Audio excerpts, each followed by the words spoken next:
Time for more high school football championship action in the state of North Carolina. Old North State crown going to be handed out to either Kinston or Shelby as the Vikings and Golden Lions go toe to toe. A pleasure to have you with us as we welcome you back. What a weekend it has been already. What a weekend it is going to be. And Eric, it's all about handing out trophies. It's all about lifetime memories. Once again, JP, workouts, running, lifting weights, all the classes, it culminates right here today. Somebody's going to walk away with the state championship. What do you look at in these two teams, and what do you see in this matchup, Eric? Well, both high-powered offenses. I mean, one scores almost 50 points a game, one scores almost 40 points a game. So I expect a lot of fireworks to come up today. A lot of defense is going to be played. It's going to test that secondary, but I'm hoping for a fantastic game today, JP. Fireworks because we have explosive playmakers. Time to take a look at those we will be focusing on. Who are you keeping an eye on in this one? Well, first of all, we're going to look at Tyreek Copper. He is a wide receiver, has 30 touchdowns for Kinston, JP. It's going to be hard to keep this young man under wraps today. Well, you look at the challenge he presents to opposing defenses. Same thing can be said on the other guy on the side, because here's a guy who's going to have the football in his hands often. Yeah, Land Farmer. As we walk down on the sideline, this is a big young man right here. He's responsible for throwing 48 touchdowns. They're going to have to corral him today, but he makes this offense go. Numbers speak for themselves for Land Farmer and the Golden Lions. Familiar territory for Shelby. Feels like Cleveland County a little bit here. But you know what? The folks out of the East going to have something to say about this one. What must they do to claim the title? Yeah, Kinston's going to have to stay hot on offense. Like I mentioned, Shelby scores 48 points per game, so they're going to have to keep the ball and stop the pass for Shelby. And then for Shelby, you're going to have that turnover battle. You have to attack the football with a relentless pursuit of that football and limit the penalties. Did it a decade ago. Why not go for another round? That's what it'll take. That's our Ingles food for thought. Those are the keys to the game. Let's check in with the third member of our broadcast team. Here's Madison Little, field side. Thanks, guys. Regardless of how this game ends, both of those players you talked about are going to leave a legacy of their own at their respective high schools. Shelby quarterback Land Farmer, he's already the top passer in Cleveland County history. He owns the career passing yards record and comes into this one less than 100 yards shy of 10,000. On the other side, Tyreek Copper, he's putting together a historic season of his own, third in the nation in receiving yards, first in receiving touchdowns, and a chance today to break not one, but two state records. He's just 91 yards from the single season receiving yards mark and 2 touchdowns from the touchdown record. But no matter what the stat line looks like, both of these guys are chasing the same thing tonight, adding a state championship to their already impressive resumes. The NCHSAA 3A state championship starts when we come back. Storms can come up fast, and your roof is your home's first line of defense. Tip Top Roofing is fully licensed, insured, and trusted by homeowners, HOAs, and real estate professionals. From the smallest repairs to the largest residential replacements, we handle it all, including gutters and siding. As a CertainTeed Select Shingle Master, we offer up to 25 years of workmanship coverage and a lifetime materials warranty. Ask about our senior and veteran discounts and schedule your free inspection today at tiptoproofing.net. I am so Why can no one help me? Waiting is the worst. Healthcare is broken. At Blue Cross and Blue Shield of North Carolina, we get it. Really? Really. That's why we're making healthcare better for all. Starting with you. Yes, you, Daryl. We're making plans easier to navigate by putting your benefits, prescriptions, and details all in one place. Convinced? No. But it's a start. We'll take it. Blue Cross North Carolina. Making healthcare better for all. Starting with you.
Sun shining down on Durham County Memorial Stadium for our 3A title game. 52 degrees going to be the temperature at time of kick as the Vikings and Golden Lions meet at midfield. Said it a little bit earlier, feels like Cleveland County here today, right? You got Shelby, you're going to have Crest here in a little bit. It's almost as if we're right down on the Carolina border, but a couple of teams out of the East that will have something to say about that. One thing we know, it's football state championship time in the Old North State, and you never know what you're going to see on an afternoon like this. You're absolutely correct, JP, and I'm going to tell you something. As I was looking down at the stands here, I see a bunch of sweatshirts that say, "We play football in December." That's what they do, and that's the expectation when you play for Shelby, the Golden Lions. And I'm going to tell you something. There's an anticipation in the atmosphere, JP, and it's exciting. It's electric. Thanks to all the administrators, the coaches, the teachers that had a hand in getting these young men on both of these sidelines to the state championship today. These two met 10 Decembers ago. It was in 2015. Shelby got the better of that one, 57-21. Yeah, and it's funny, you know, as coaches, you're kind of part psychologist, part parent, part teacher. I mean, you play a lot of roles. And coming out the banner for Kinston, it had "This Ain't 2015." So you know they've been thinking about this all week, JP. This is Shelby's 18th appearance, to Eric's point, 12-5 all time. The first time, however, in 4 years. So every senior, think on this, since 2013 has been in at least one state title game, but for this group of seniors, it's their first. And here we go, JP. It's about time for kickoff, and you know they're excited. One thing you have to do in these state championship games is kind of just control your emotions. The adrenaline's going to be flowing. You know, hopefully we won't get a lot of offsides and things like that initially, or false starts, but you have to control that. Coach Mike Wilbanks told us he's just happy to be a part of it. Here's a guy who's been at Shelby since 2006. 3 decades in the coaching ranks, and he's a guy who understands what it takes to get the job done. Yeah, he said it's a great joy to coach these guys, and you know, with the senior leadership that got them to this point, you know they're anticipating another state championship. And here on the other side, Coach Kieselman, also the AD, so he's handling multiple responsibilities this week. But what a job he has done bringing this team here in 2025. Yeah, he said they've been overcoming adversity all year, and they just have to stay the course and stay focused on the mission, which is bringing home a state champion. So it's the green and gold out of the Eastern Plains Conference against the gold and black out of the Southern Piedmont. We are now ready for our Original Grills kickoff. Elevate your grill game at Original Grills. They'll be the sponsor of all our kickoffs throughout the course of this one. As you can see, Vikings are going to experience the football first. We'll see their offense after this kick. There is the Original Grills kickoff that has the 3A title game underway. Return up across the 30 to the 34-yard line. And that is where the return man is upended. That, of course, was Poole on the return. A guy who you'll see at wide receiver. You'll see him at cornerback at times along the way.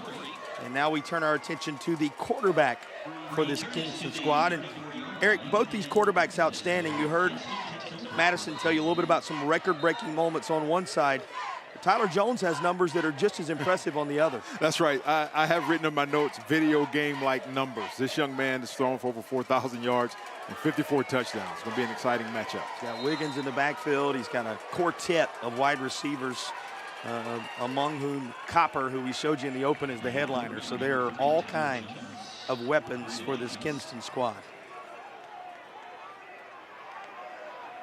First play from scrimmage.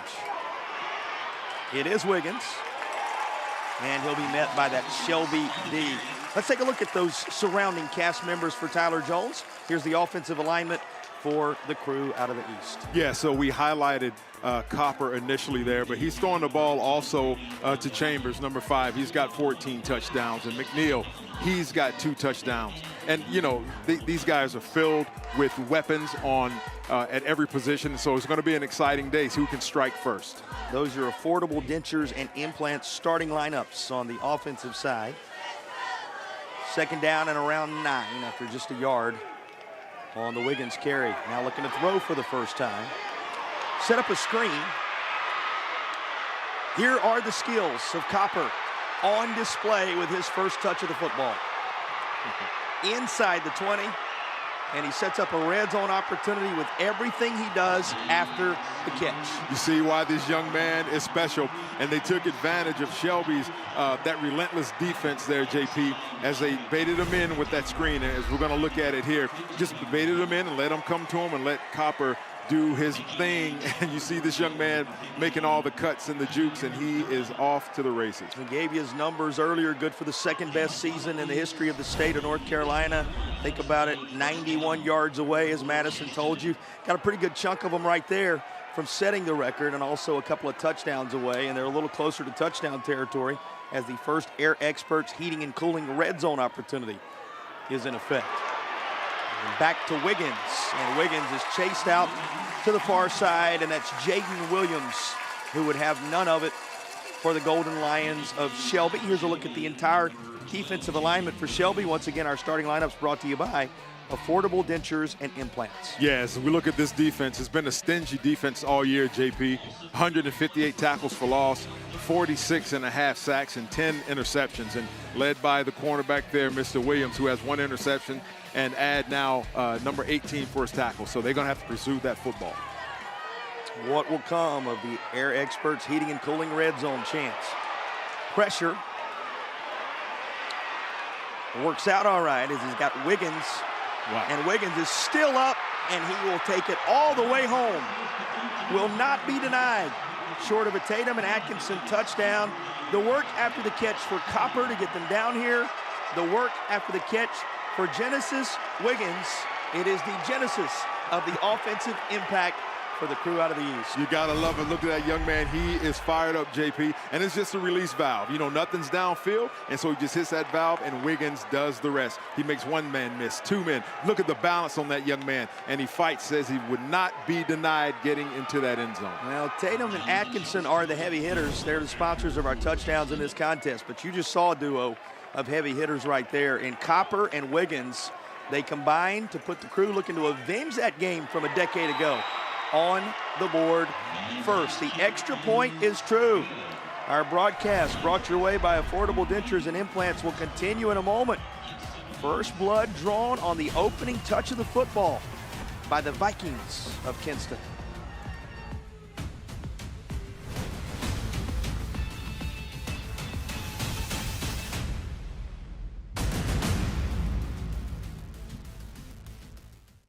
At Wells Fargo, we believe that doing can make a difference. That's why we've donated over $2 billion to strengthen local communities over the last 5 years. From over $745 million to help address housing access and affordability, to roughly $420 million to help small business owners through nonprofits, to over $55 million to support scholarships and programming for students. Because doing gets it done.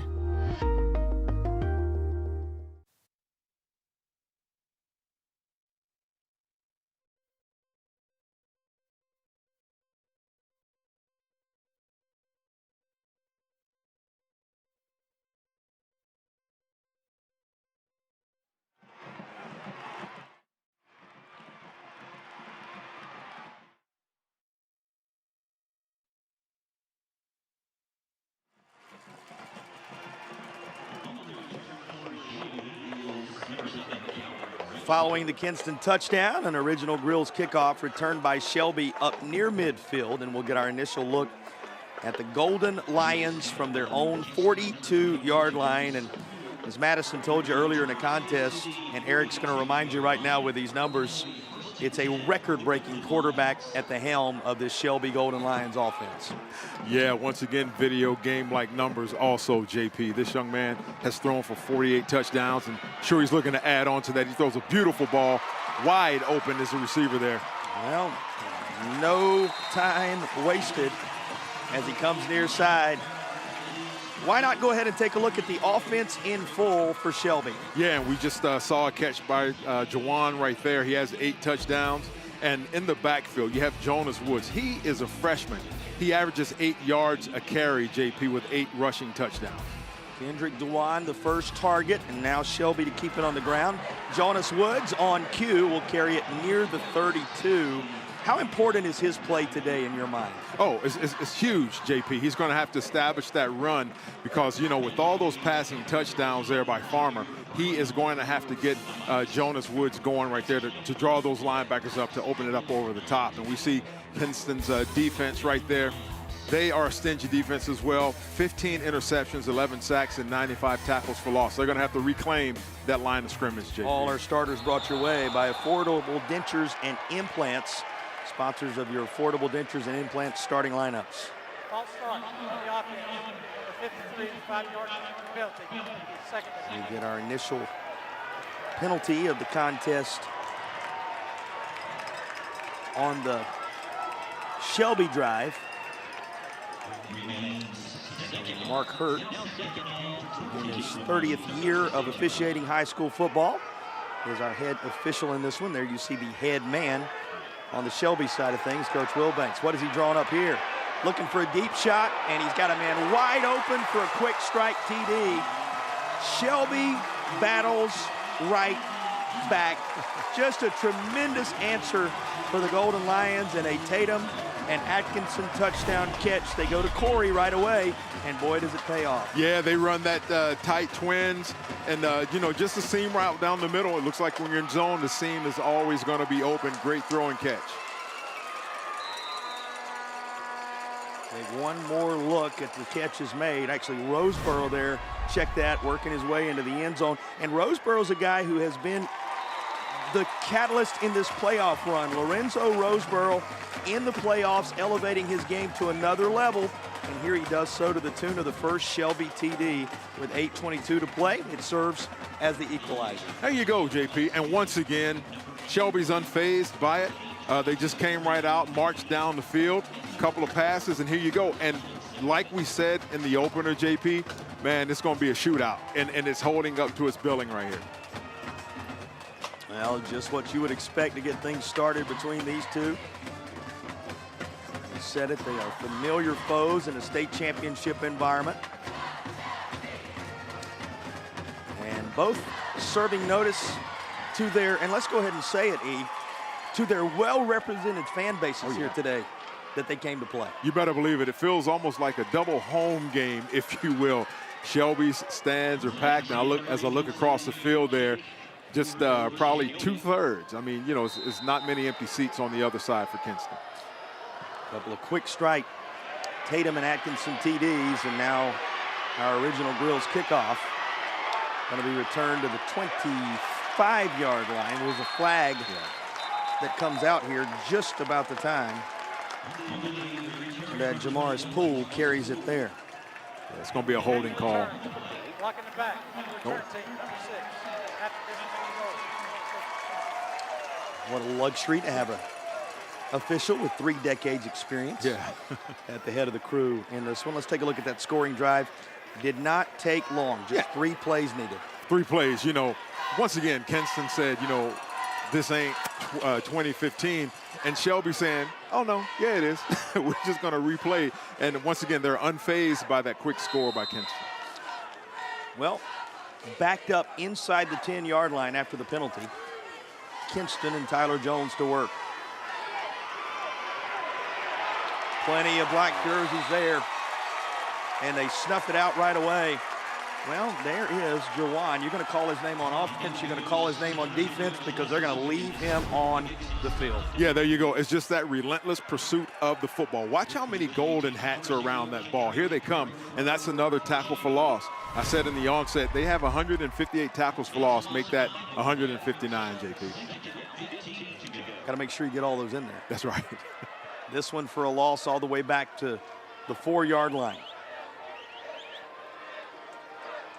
Closing in on 7.5 remaining in the opening period. And a little bit of miscommunication here. It's incomplete. Yeah, and it looks like a timing pattern. You know, you're going to 1, 2, 3 stop, throw, and, you know, the receiver, they just weren't on the same page there. And that's, you know, as I look at it, JP, that's controlling those emotions, that adrenaline. You're in the state championship game. All you've been hearing all week and all season is we got to get this thing. This is not 2015. And so you may get a little bit of those jitters every now and then.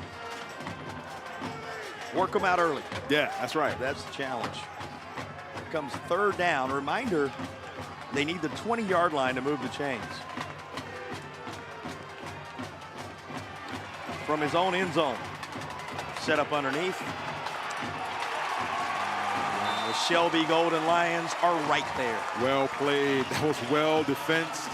And just trying to draw him in again. If you remember on that scoring drive, that first scoring drive, they threw that little bubble screen or tunnel screen and got big yardage on it. But here, the Golden Lions defense, they were ready for it. And threw it out of his own end zone. He caught that in his own end zone, JP. Always makes you catch your breath just a little bit. I know the folks on the far side had to do just that. He's kicking this from his own end zone. Pretty good foot into it. And it'll take a nice hop up across the 40-yard line. Shelby will start on the Kinston side of the 50. The Golden Lions looking for their first lead of the day in the early stages. Belief isn't just a feeling, it's a force. A force that turns underdogs into champions, struggle into strength, and concepts into companies. A Legacy and Wake Forest University are proud to partner because we share a truth that belief in people yields the highest returns. Together, we're investing in every dream, every goal, every tomorrow. This is our home. Let's believe.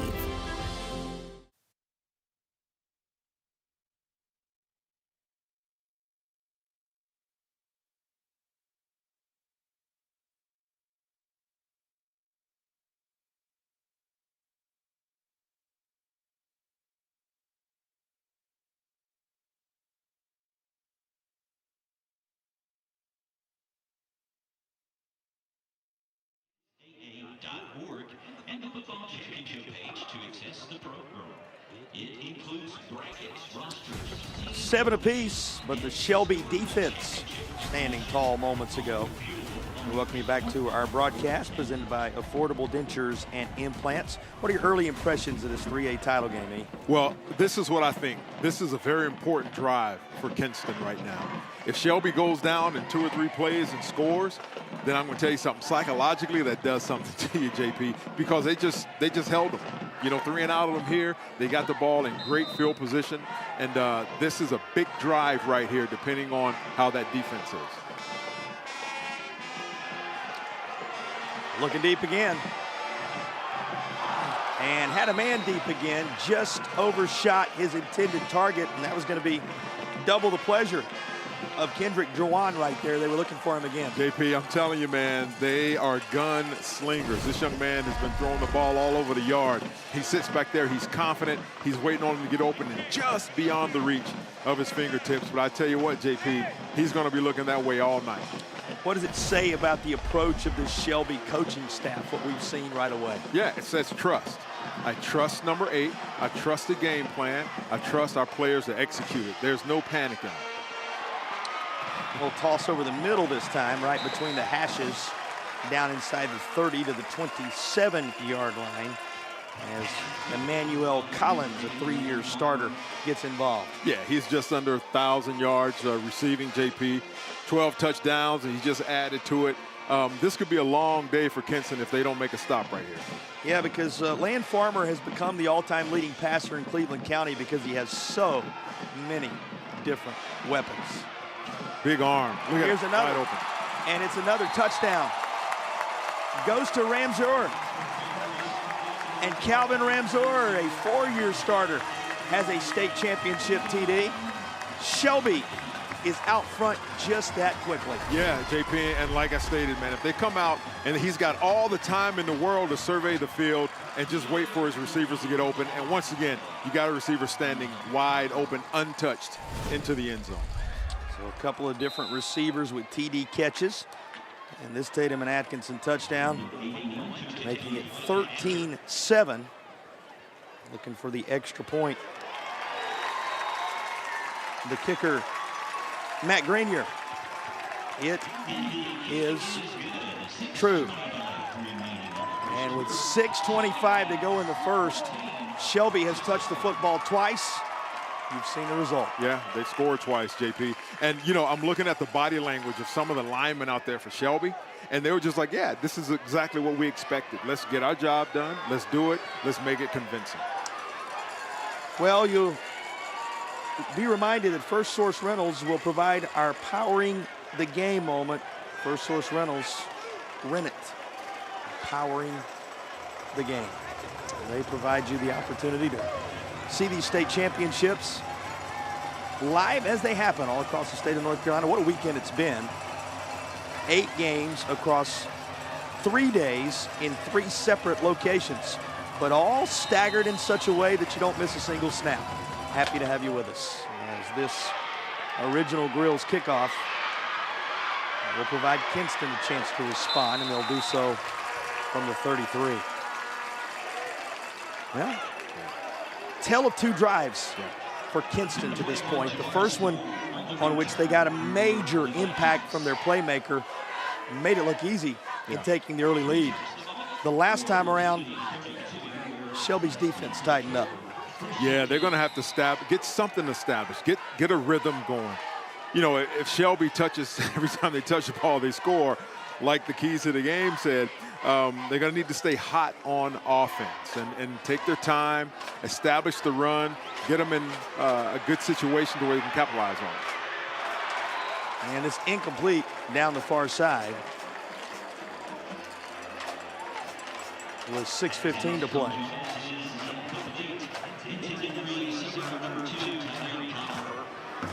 And they were trying to connect with Copper once again. Yeah, Copper had a step or two. I mean, you know, it would have to be a perfect throw, but it would have been in there. But yeah, they're going to have to get something established, JP, because they continue to go 3 and out, and Shelby's continue to score. It could get out of hand quick.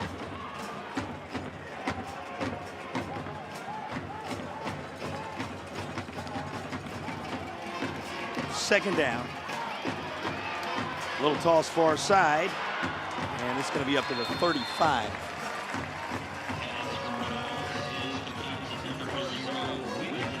That was good. Wiggins out the backfield there. I mean, that was a nice positive play. Once again, taking advantage of that aggressiveness on the defensive front.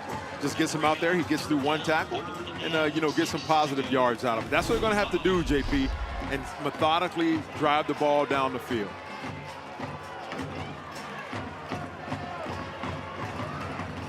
Third down coming.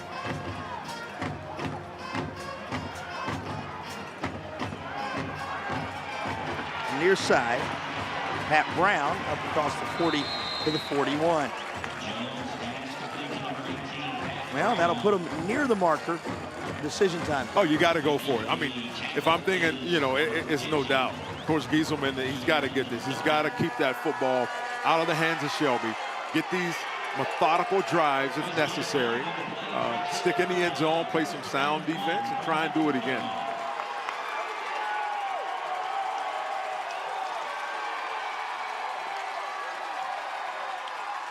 Fourth down. And they appear as if they are going to roll the dice.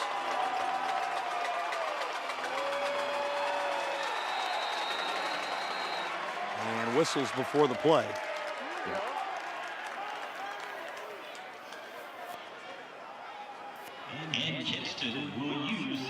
Well, they wanted a little more time. To discuss it. Yeah. Yeah, if I'm Coach Gieselman, I'm getting my best 2-yard play right now.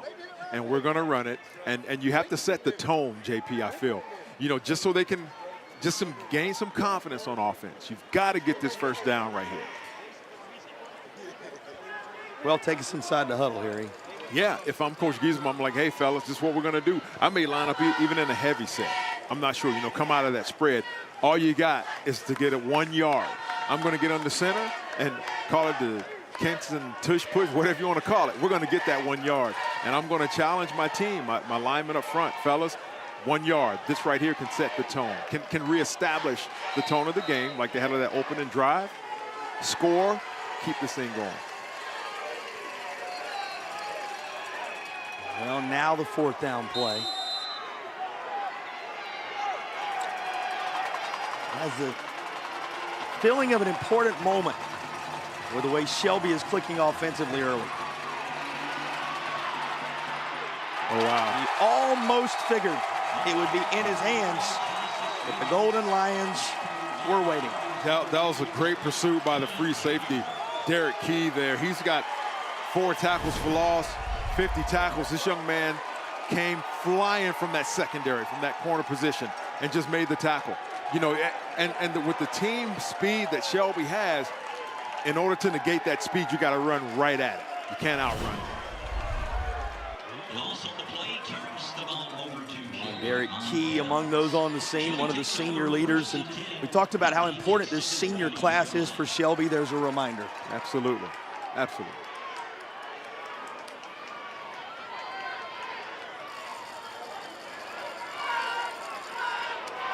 Quick cut. Seam route. It is him, and it is just out of his reach. Boy, designed beautifully, and it was all set up for an Emmanuel Collins touchdown just through his fingertip. Yeah, and they went empty set, you know, and so you know beyond a shadow of a doubt is going to be a pass. And it looks like Kinston was in like a 2-deep shell, and he just ran vertical right down the middle of the field, and Farmer just overthrew him. But you can best believe, JP, they're going to come back to it. Shelby pulling out all the stops in this first quarter. Dancing through some traffic on the right hash. Jonas Woods reminding you what a key part of this offense he is. You know, he sets up so much of what this vast array of wide receivers can present. Absolutely, because what you have to do, if you establish the run game, you know, if you only have 4 or 5 guys in the box, you're going to run the ball. As soon as they bring one man down in the box to try and stop, but giving 6 in the box, then you're going to go over top. And so that running game is vitally important. A third down for Shelby. That looks like they're in cover 1. Well, calling his own number. Maybe about a couple of yards shy. As Land Farmer can from time to time tuck it when he needs to. Yeah, oh yeah, he's proven that, JP. This young man has rushed for 13 touchdowns. And so, yeah, when there's nothing there, just tuck it and run. Get what you can. Just a yard or so away from that first down mark.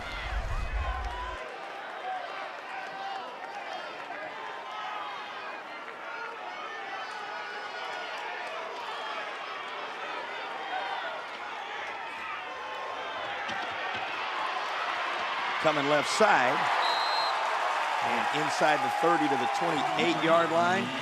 You can move the chains. Yep. A tip-top roofing first down. Shelby keeps on rolling. Yeah, just a new formation there, like a bunch formation. Gets him on the corner. Big fella just dives. It looked a lot worse, I guess, than it actually was. It seemed that, you know, that DB took his legs out, but he just jumped over him, as we saw there on the replay, and keep the chains moving.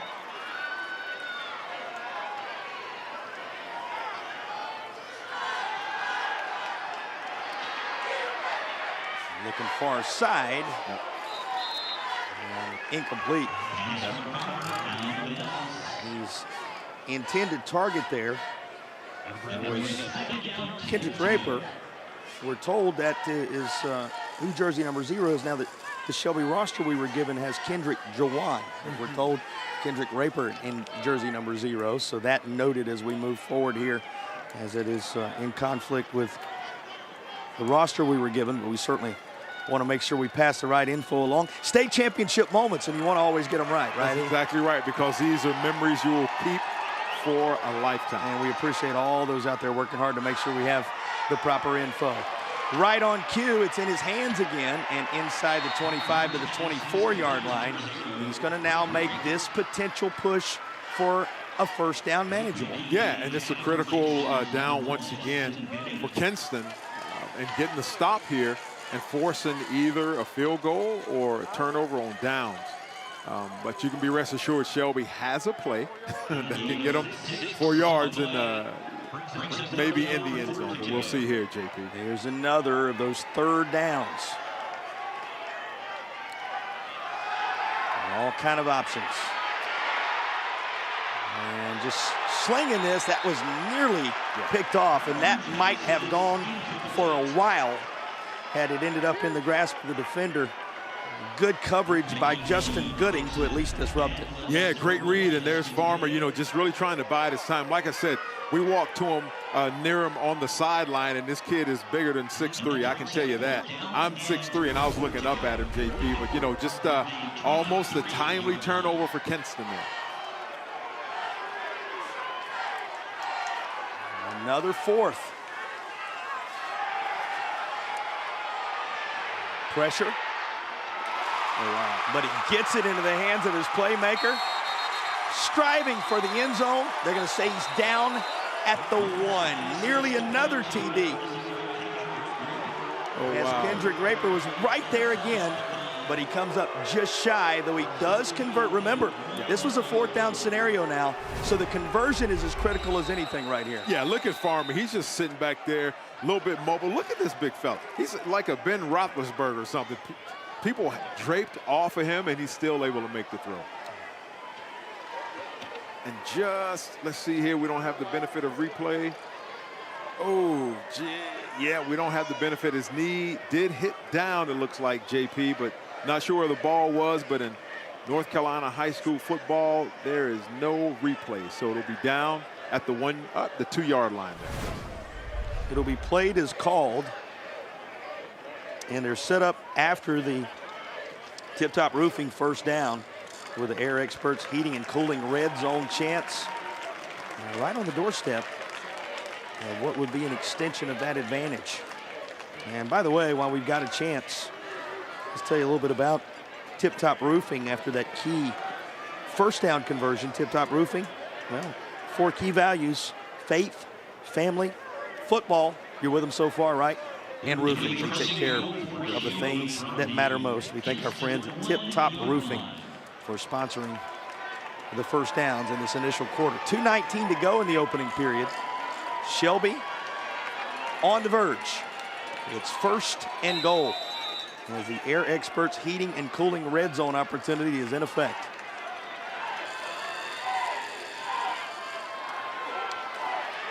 One thing on his mind. Land Farmer lunges ahead for the Shelby TD. Yep, adds to that total once again. That was a great effort by Raper on that last play to try and get in there. But yeah, we have Land Farmer. He's rushed for 13 touchdowns, make it now 14. You know, 6'4", 6'5", 230 pounds, maybe 250. You're not going to stop him, JP, not with 2 yards.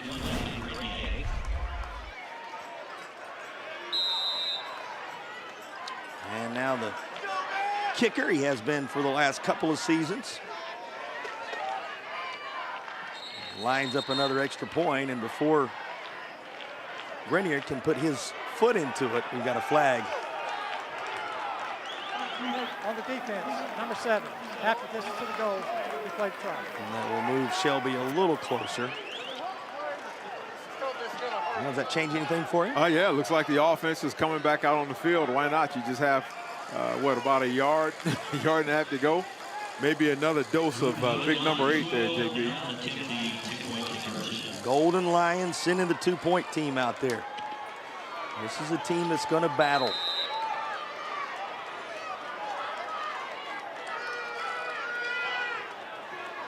Work for the TD. Why not round 2? Conversion is good. 22-7, Shelby Golden Lions. There you go. They're doing what they do, JP. Once again, just getting that bunch set, almost like a wing tee set, and he just picks his hole. The most prolific passer in Cleveland County history, Land Farmer. And that's saying something when you think about the schools that are from that county playing in a state championship environment this weekend. Does it with the wheels on this drive. Caps it with a touchdown run. Adds to it a 2-point conversion. Here's the 9-play drive that took them 40 yards. And Shelby looking as if they have designs on trying to pull away here. It seems so, JP. And, you know, a splash play is going to have to happen for Kinston. Maybe on, you know, a blocked field goal or extra point, or maybe even taking one of these to the house. But they're going to have to do something to get the momentum back on their side. The original Grills kickoff goes out of bounds, and it's going to be good field position for Kinston. So there's the start of the spark it need right there. Yeah, it certainly is, JP. I mean, you got to get something going, you know. You're running that spread, and you're limited from a defensive perspective. I'm thinking you're limited in what you can do. Shelby's just running man and sending the house. Free kick in front. Well, if it's any consolation, a lot of teams have been limited from a defensive perspective along the way. They scored 70 on one occasion. They scored 90 on one occasion this year, these Shelby Golden Lions. Yeah, they know how to put points on the board, JP, and they're only giving up 19 points a game, giving a point differential of about 28 points. That was a 90-0 victory over Highland Tech. And Eric, it came after they lost their first two games to Kings Mountain and Crest. You think they were happy about the 0-2 start? Not at all. You can be rest assured they came into that game a little bit angry, JP. Showed it in week 3 after falling to their two rivals, the Crest team that'll play a little bit later here tonight, 31-24, and Kings Mountain 30-14. But it has been downhill ever since for this Shelby squad in terms of scoring. The return of the original Grills kickoff to just across the 20-yard line, and now Kinston to take over. Look at the journey in 2025 for this Viking squad. And obviously, the opener didn't go their way either, lost by a couple, but learned a lot early from a setback there against South Central, one also against White Oak, and boy, have they pieced it together in the playoff run. Yeah, and the coach said they just stayed the course. They stayed the course together. They didn't panic, and they leaned on each other in that senior leadership. Learned they can play with anybody, trying to do that with one of the standards in the state here today, and that Shelby defense right where it needed to be. Quickly on the scene is No Dame. Take a look at the 3-year starter. Yeah, there you go. Just following the flow, shooting the gap when he sees an opening. You know, he has 99 tackles, make it 100 now, 26 tackles for loss, but 15 sacks, JP, so they get after the football. Give credit to Noah Gartner, who also was right there among the first on the scene. A couple of the key contributors for Shelby. Second down from behind the sticks, and that's incomplete. Well, a flag comes in at the very end of this. And that's going to provide a lift for Kinston, it would seem. Yeah, DB may have gotten a little handsy. Pass interference. Defense, number 15. 15-yard penalty. That'll help. You know, you do not expect this team to go away. Right. You get one more look at the interference call right here. Yeah, he's got good. Yeah, got there just a little bit early, and you know, and that's what Coach Will Banks was saying. One of the keys to the game is just limit those penalty yards, and we see here, you know, just got there a little bit quick, about a half second too soon. Kieran Thurman, he's a tremendous player on the defensive side. A couple of years into his time as a Golden Lion. But just, as you said, a little early getting there. Just going to say, you don't expect Kinston to go anywhere. This crew out of Eastern Plains knocked off the 1 seed. Oh, my. So they're going to keep coming at you. But this Shelby defense does nothing but come at you. Speaking of Gartner, there he is again. Oh, my goodness. JP, when we see this replay, he just, I mean, he almost took his head off, it seems like. I mean, just, you know, just relentlessly pursuing the football and attacking it. And he, you know, he comes down the line of scrimmage and he gets there before the block can even get to him, JP. Fantastic play. Madison will tell us a little more about the guy wearing jersey number 10 for the Black Crew. Well, guys, that's exactly what this coaching staff likes about him. Said he's able to get to the quarterback when they need it most in this playoff runs, and they're going to need another big one from him. Well, it looks like a big play here when Kinston needed it most. You know, Eric, we just finished talking about how you don't expect the Vikings to go away. They took down the top seed in the tournament in James Keenan 30-7 in order to get here. They are in no way intimidated by the Golden Lions, as evidenced by this Tatum and Atkinson TD touch. That's right, and Shelby's just running, man, they're running man-to-man and sending the house, and mama, there goes that man, number 2, and Copper, making it 31 touchdowns. This young man here is ready for the next level. Now remember, he came in chasing 91 yards. He has well handled that piece of business, has eclipsed it, and by virtue Just a couple of key catches at great distance. He now has a touchdown to go with it, is one away in that department from a record-setting day. Also, what a tremendous day it has been already for the guy who came in as the highlight performer, the put your finger on where he is at all times guy. You can see why Tyreek Copper has led this team to an impressive tournament run. Yeah, and he's not panicking, JP. He says, hey, give me the ball, coach. Put the ball in his hands and watch the magic happen. As we mentioned, the 119 yards he has already reeled up, more than the 91 he needed to become the all-time receiving yard single-season performer in North Carolina history. Congratulations, young man. I'm sure we're going to be watching him play on Saturday afternoons sometime real soon. He's a touchdown away from that mark as well. You would expect with a lot of football left here. Had a good chance of getting there. Perhaps more important than the individual accolades, Eric. In fact, more important than the individual accolades. His team, as you said earlier, needed a lift. They needed a spark, and he gave it. That's right. Put it in the hands of that or soon-to-be Wolf Pack.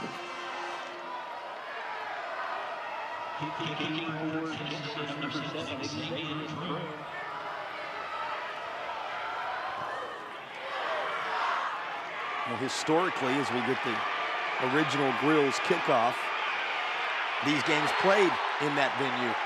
Would have been a little preview along the way. Obviously, some scheduling challenges. And one thing you can say about this environment today is the intimate nature of this facility here at Durham County Memorial Stadium really highlights these two fan bases and the way they've shown up to fill the seats. Sure does. It feels like a home game. Kinston makes a play, and you hear, the shouts and the roars, and you feel that rumble. And likewise with Shelby. And I'm going to tell you something. Right now, it's pivotal. Momentum seems to have shifted a little bit, JP. And then when you're dealing with high school football, the big Mo is very important. He'll change sidelines from time to time. It certainly does. Got to keep an eye on where he's located. Got to keep an eye on where this guy's located. Farmer rolls out near side. He makes a man miss and knows exactly where the sticks are. You can move the chains. That is a tip-top roofing first down, perhaps the final tip-top roofing first down of the quarter. What do you do with this young fella? Look here. I mean, he's sitting back there perusing the scene. That's one missed tackle, two missed tackles. Eyes still downfield, three missed tackles. He says, you know what? I'll just tuck it and run it. Almost like a Patrick Mahomes-ish look right there. It's a great comparison. Don't you love it when the key contributors and the headliners coming in show up in a state championship environment? We've already seen that on both sides here today. Certainly have, JP. And I'm going to tell you something, man. We call it at the beginning, at the onset. This is going to be, man, fireworks going off, man. Two high-powered offenses going at it. And that'll bring us to the end of the first quarter. If it's any indication of what we're going to see here, you don't want to go anywhere. 3-8 title game, a good one after one.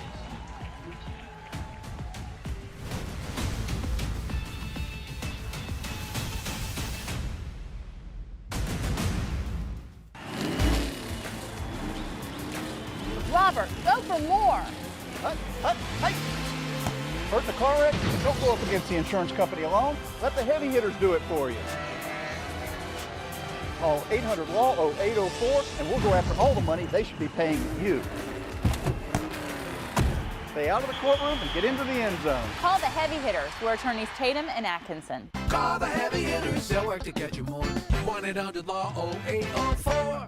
Have you been quoted for trench drain system to fix water intrusion? Before you compromise your foundation, talk to Foundation Solutions. We provide a more efficient, more cost-effective way to keep your basement dry. With 30 years of experience in Western North Carolina, we bring guaranteed work, financing options, and real peace of mind. Visit foundationswnc.com or call 828-768-2208.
numbers speak to the type of quarter we just witnessed as we welcome you back to our 3A state championship broadcast, brought to you by Affordable Dentures and Implants. What sticks out to you? What jumps off the stat sheet your direction? Yeah, when I look at those stats, JP, they look kind of even except for rushing. You know, Kinston has minus 20 yards, and that, you know, this defense from Shelby, like I said, they have 160 tackles for loss now, so they attack the line of scrimmage. Time of possession is key. Shelby's almost half there. Land Farmer throws a nice, crisp football to one of his playmakers, and Ramseur is working his way inside the 40-yard line. Another nice toss and catch, and that's good enough for a Tatum and Atkinson first down. Boy, he is so smooth. Yeah, boy, this is tough. I mean, you know, they're man-to-man. He runs across, you know, runs a shallow cross, and nobody's covering him. You know, and he's running right across the defense, wide open, and, you know, they get a big chunk yardage. You know, perhaps the most surprising part of this day is when you look at the Shelby QB, he just got to get out of the way here, try to make some room for Woods. There's going to be little on this. Great defensive push from the Vikings there. But he ran for a first down a moment ago, did Land Farmer. You've seen what he can do in the passing game already. Perhaps the most surprising part of the day is here's a guy not solidly headed anywhere just yet. He's just beginning to receive some Division II offers. That's somewhat shocking when you're talking about the most prolific passer in the history of Cleveland County, one of the impact counties in North Carolina. Yeah, it doesn't make any sense to me either, JP, when I think about it. Just looking around the state and all the colleges or universities we have here, and this fella throws a beautiful ball. Look at that. Well, for another touchdown. I'm not going to say we're laying it out there for you, but if you're looking for a QB somewhere across the land, the guy wearing jersey number 8 for Shelby reminds us once more he's pretty special, and that is Roseboro again, with whom he makes the connection this go round for the Tatum and Atkinson TD, and this stands as one of our play of the game nominees. Yeah, just look how comfortable he is. I mean, great catch by Roseboro there. You know, this young man goes up, he high points the ball, controls it, comes down, even though it bobbled a little bit, he just walks right into the end zone. Great throw and catch. Extra point is true. A reminder, we will pick the play of the game, brought to you by Legacy Federal Credit Union. Before all is said and done, a Legacy in Wake Forest, we believe, and that's certainly a nominee to that end. The second effective connection with Roseboro today. Boy, the lore of Roseboro's playoff run continues to grow. Yeah, and what I love, we just had a shot there, a farmer sitting down talking to his freshman running back, Jonas Woods. He said, hey, keep your head in the game. I got you. You keep working hard. That's leadership right there, JP. He just threw a touchdown pass, and the guy is sitting right next to him, and he's talking to the running back saying, hey, I don't know exactly what he was saying, but what I'm thinking, he's like, keep your head in it. We got you. You're going to get yours. And he's doing the little things on a day that can make your future, E. You may not be on everyone's radar just yet. How you couldn't be is a mystery to us. Right. But on a day like today, if the right person is paying attention, it can change the entire ball game of your personal career, your future. Here's a young man that has the skills to make that a reality. Most certainly can. And, you know, you hear nothing but praises from the coaching staff about this young man. Yeah, they talk about how smart he is, what a competitor he has been, and the leadership, which you saw on display right there, that he provides. Vikings will respond up near midfield on the return of the Original Grills kickoff, the latest of our Original Grills kickoffs. Original Grills, elevate your grill game at Original Grills. Pretty good job returning it there by Kroom as we look back at that Shelby drive. 86 yards in just a handful of plays. Yeah, they have about the same amount of plays as Kinston. Time of possession, Kinston has, you know, it's about 10 minutes now, and Shelby's about half that. They're very efficient, JP, and it boggles my mind how this young man has no offers yet. Just beginning to see, as we said, some of the Division II type offers trickle in. You get the sense there may be a whole lot more than that. And on this play, there's going to be a whole lot more than what it initially appeared. And he's done it again. Another record-setting moment for Tyreek Copper. You know, the playmakers have shown up, and they're taking care of business right away. He needed to match his jersey number on touchdowns today to set that mark. Mission accomplished. Yeah, once again, it's another screen. They let him come through. Shelby knows what's going on, but there's the difference. D1, he's going to NC State. They're getting a good one. He's looking around and seeing, hey, is there anybody with me? And he steps across the goal line untouched. You know, might be best when it all shakes out. Though it's an unusual situation for football until you get to the championship environment at the high school level, that they're playing on a Saturday, because you're seeing a lot of guys in this one who are no doubt going to make their marks on Saturdays in the days ahead. He'll be doing it in state, and he just pulled his Vikings ever closer.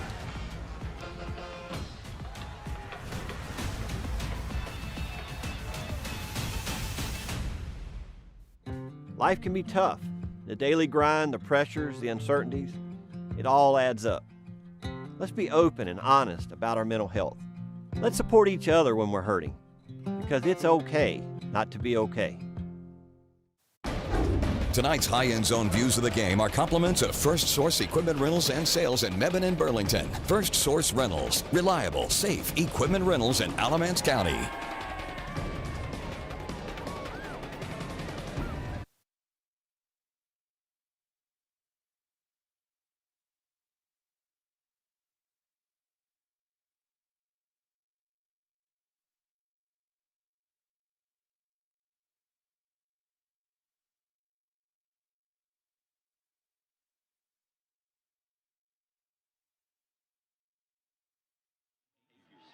You can win a $1,000 scholarship.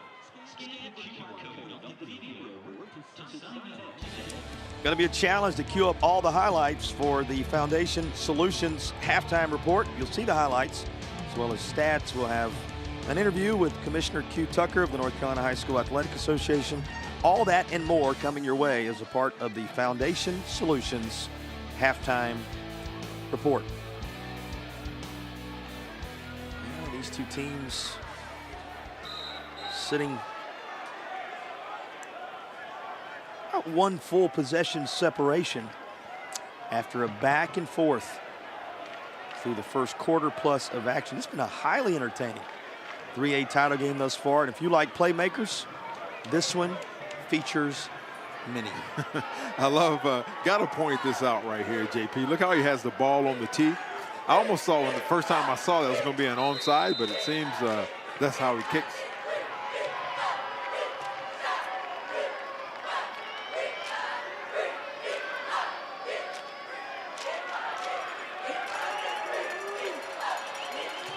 Just a preference. The way he opts to get the job done on the original Grills kickoff. Well, he's living up to the building. This is original. That's right. About to run out of time on the play clock. Got it off. Shelby's return from Raper has a seam up to the 35. That's about all, as he is met there. Somebody lost a helmet in the altercation, but got the job done in terms of making the stop. Isaiah Newton with a gutsy effort there. Yeah, you got to love it, JP. This is the last game of the season. These seniors, it may be the last football game they play, so you can best believe they're going to give everything that they have. Already a record-setting afternoon for Tyreek Copper. Now the record-setting quarterback of the Shelby Golden Lions, Land Farmer, takes his turn. His pocket presence grabs your attention right away, and he delivers this on target to Emmanuel Collins. That'll move the chains. That is a Tatum and Atkinson first down. Yeah, Kinston's going to have to do something to get some pressure on him. You know, he's having just way too much time to sit back there and pick them apart. And it's almost like a 7-on-7, you know, and where you don't have any D linemen or offensive linemen, just the receivers and DBs running against each other. And he's got too much time back there. So Kinston's going to have to do something to get some pressure on that young man. When you limit Roseboro, when you limit Raper, when you limit Ramseur, when you try to key on so many of these, this is what happens. Across the far side goes Jonas Woods, and he's got the first down and plenty more. Yeah, what do you do, JP? It's like you have 6 in one hand, half a dozen in the other, man. They're not throwing the ball 40 yards down the field. They're running for another 20 or 30. great call. And we saw, you know, during that break after the touchdown, he's sitting down talking to that young man. For what we don't know, but it looked like it paid off. Now, he had his team in a tent last week when they were at Lincolnton. He said, I got in the tent, I told them, you know, they're like Revolutionary War guys. We're just going to battle here. We're coming out of the tent, we're playing football. They were on the road as visitors. They were dressing in the tent. They put together that Revolutionary War style battle to the tune of a 30-0 shutout in order to punch their ticket into the state championship environment. And why not? The town's named for a Revolutionary War hero. And we're coming up on year 250. This group of warriors continues to provide the punch. Yep, just a little outside zone there by Woods. And once again, they move the chains. They're inside the red zone. JP looking to add another 6 to the scoreboard. You know, this is a Shelby team that looks like they've been waiting for this moment for 4 years. 4 years is a long time for Shelby when you talk in terms of 18 appearances all time. They're making the best of it. Another toss to the end zone, this time incomplete, as Farmer was trying to connect with Calvin Ramsur again. Yeah, just beyond his reach. You know, once again, Kinston got some pressure on him, made him a little uncomfortable, had him roll out a bit, and he was just a bit off target. That was great pressure by Kinston there. Just beyond his reach. All settles into a second down from inside the Air Experts Heating and Cooling red zone.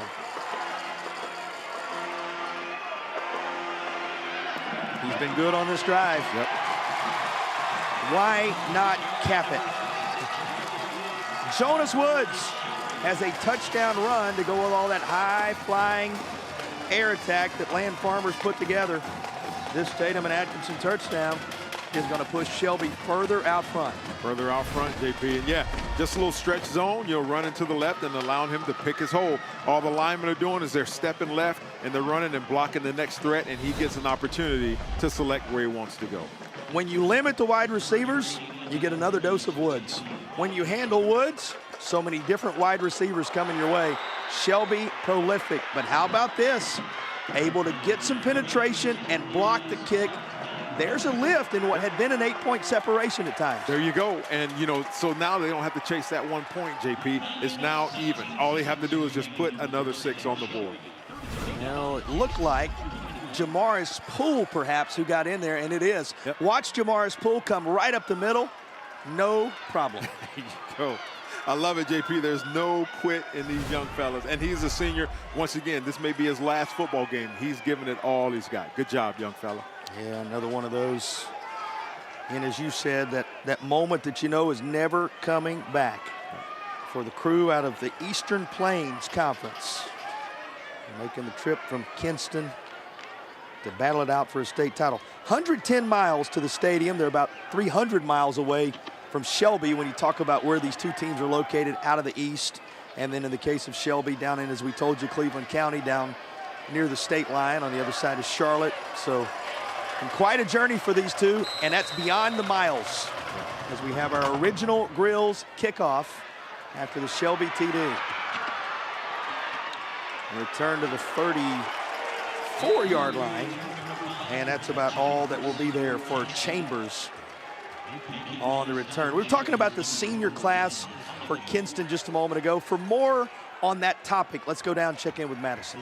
Well, Coach Gieselman told me that that's what's fueled this postseason push. Last year, they made it to the 4th round of playoffs, got knocked out then, and immediately craved more. He said on the bus ride home, they told him they wanted to take it all the way this season, and he sensed that as early as spring practice. Since then, the competitive edge has been there, and this group playing their last possible game together, hoping to leave thumbprints on Kinston, guys. Great stuff, Madison. And Eric, they've reeled off 5 wins in a row, including taking down the 1 seed James Keenan to get here in the state championship environment. So this is a team already having accomplished some things many might not have expected, and they're staying right there with Shelby at the moment. That's a big lick here on the ball carrier, and this is the kind of football you're going to get in the 3A range. Jaden right? Williams, I love it.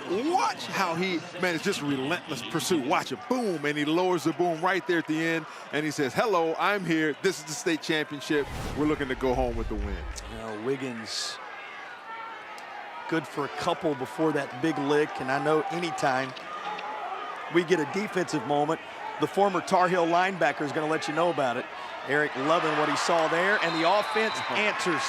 Falling down to the turf and still able to somehow reel it in is Pat Brown. That's good enough for a Tatum and Atkinson first down. Yeah, JP, great concentration. He had plenty of time. He's running, he's falling back. He takes the contact and goes to the ground with the football. Great catch, young man. I'm going to tell you something else. Derek Key was right there with him. Yeah. There wasn't much of a window, E, and somehow Pat Brown catches it as he's going to the turf. 8 and change remaining in the opening half. Looking downfield, and that's disrupted on the scene when he needed to be. Derek Key, whose name we called a moment ago, 4-year guy for the Shelby Lions D. He comes up huge in this moment. Great timing. Yeah, it was great closing on the ball. Once again, quarterback has plenty of time. Threw it maybe a little too high, but great timing right there by Mr. Key. The 2nd and 10 coming for the East champion in 3A, the Vikings of Kinston. Have to give both these coaching staffs credit, leaving nothing in the playbook today. Here's a nice wrinkle. Yeah, good run, good run. Forward, still digging and dragging him with him inside the 30-yard line. That's a gutsy, gutsy run. And a tremendous, tremendous finish. And, you know, sometimes you lose the lid, but a lot more you gained along the way. You think this game doesn't mean something to these young men, JP? You watch just the effort that he gets right here with this draw. You're taking advantage of that aggressive defense, and he's just running. He's moving his feet. He's pumping. That's Elijah, something he will not be denied. Look at this young man. This is, man, it's a highlight reel. Well, you were just talking about the senior class a moment ago. We heard about it from Madison. Sumter, another of those. Now up top and snatching it out of the sky with one of the catches of the contest is Chambers. There's more than one wide receiver on this team, right? Oh, my goodness, JP. Chambers with a Tatum and Atkinson TD for the Vikings. It was a thing of beauty. We talk about that big momentum, JP. There's a distinct feeling that Kinston says we are not going to be denied. Great job sitting in the pocket there by Jones, and look how he high points the ball. 2 defenders around him, JP, throws caution into the wind, comes down with the catch. When these two teams met in the 2015 state championship environment, Shelby created plenty of separation. 10 years later, it's a shootout, and Kinston is staying right with them.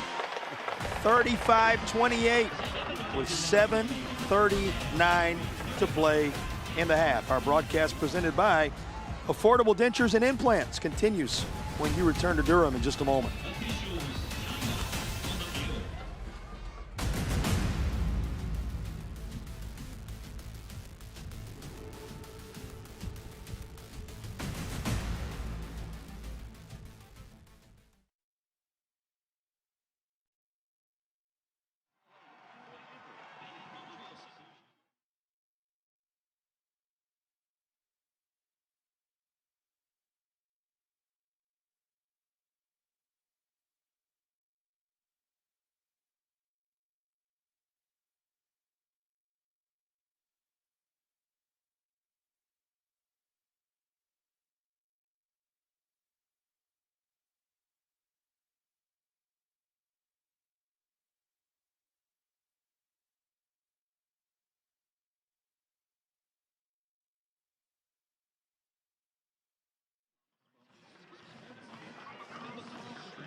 They're ready for a little football, probably wondering who the player of the game is going to be. We'll have time for that selection. The Affordable Dentures and Implants Player of the Game. Use your 2025 dental benefits now. Get the smile you deserve. You can find out more at affordabledentures.com, and you can find the practice near you. That's the Affordable Dentures and Implants Player of the Game to be selected prior to our conclusion. Don't you love it when the fans go all out? Oh, yeah. It looked like an episode of Game of Thrones, maybe? I'm not sure with those Viking helmets. I love it. One thing is for sure, the Vikings are here. Yes, they are. Right in it with Shelby, down just to score as they're set to kick it away. There you go. Once again, the most unique kicking style in the state, dare I say maybe the country, but it's effective, JP. Here's a return. And looking for room is the return man, Kendrick Raper. Has it up near the 43, they'll call it the 44-yard line. That's where Shelby will take over after the original Grills kickoff. He's a dangerous return man. Yeah, it looks like they had a right return set up, but he says, nah, we're going to go the other way just in case. And, hey, gave him a great field position right close to the midfield. So good job, young fella. After Xavier Kroon, you said it takes the unique approach to the original Grills kickoff. Well, kind of has the feel of your turn. That's right. Just kind of back and forth between these two. What will Shelby do to try and one-up Kinston now? Oh, wow. Deep shot. That mission accomplished. Wow. Emmanuel Collins, nobody in the neighborhood with 7:22 to play in the half. You know what it looked like, JP, because looks like they had Copper on him. We see Copper there in the middle of the screen. He had him, but he's peeping in the backfield. Looked like he just ran right by him, untouched, into the end zone, JP. With this Tatum and Atkinson touchdown here, you're reminded we've had as many plays in this one first half as sometimes fill up an entire championship weekend. Right. Remarkable what these playmakers have put together, and that's just the latest of the touchdown tosses by the best to ever do it in Cleveland County in terms of numbers, Land Farmer. Extra point, true. As Grenier puts it up and through. There are 7 minutes, 22 seconds on the scoreboard in what has been a wild first half, and with 7:22 to go, Shelby doing everything they can to keep the Vikings at arm's length. Yeah, and the Vikings, man, they have to come out and take another strike, JP. We just had a fantastic catch by Brennan Chambers, the 6'5" senior, that he high-pointed the ball, went up over 2 defenders and made the catch. It's going to take that sort of effort all game, it seems, JP, in order for Kinston to stay close. One thing we know about Kinston, they're not going to be held to that lower point total they had the last time these two teams met. They have already eclipsed the 21 points they scored in that previous championship environment. By the way, as Kinston is set to get the football back with the upcoming original Grills kickoff, worth noting this is a 4th appearance all-time for Kinston. They took on a group you're familiar with back in the 50s. Hendersonville, a 12-7 victory for Kinston in 1955. They fell to West Stokes in 2011, fell to Shelby in 2015. Those were the 3 prior appearances, and it gets a little bit testy this 4th trip to the state championship environment for the Vikings on the kickoff. There was a flag that came down, and credit our officials not only for handling that piece of business, but they also separated everybody really quickly. Yeah, it's just, they're still kids, young men. Excited, got emotional.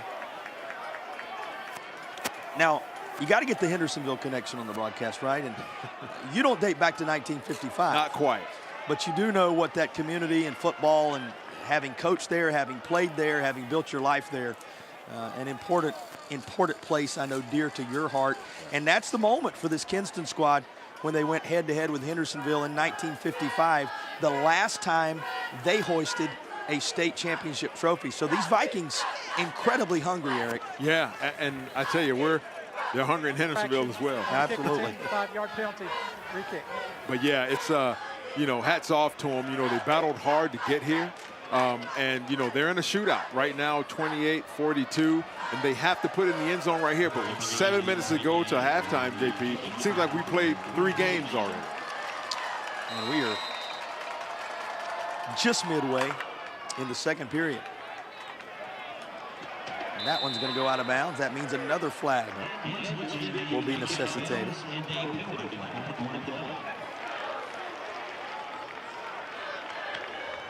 Of course, Penalty. Free kick.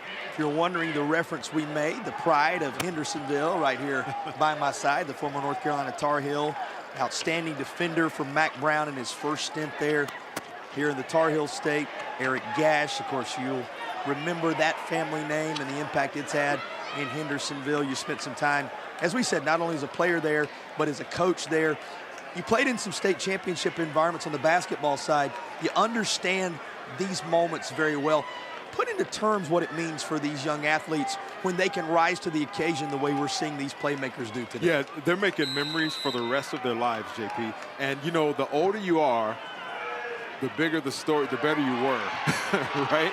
And, yeah, they're going to remember every play, every single second, the meal, the bus ride. And there's the young man, Chambers. My goodness, JP. You do not have to embellish this moment. Chambers, who made the catch a moment ago, has to turn the kick for a touchdown here.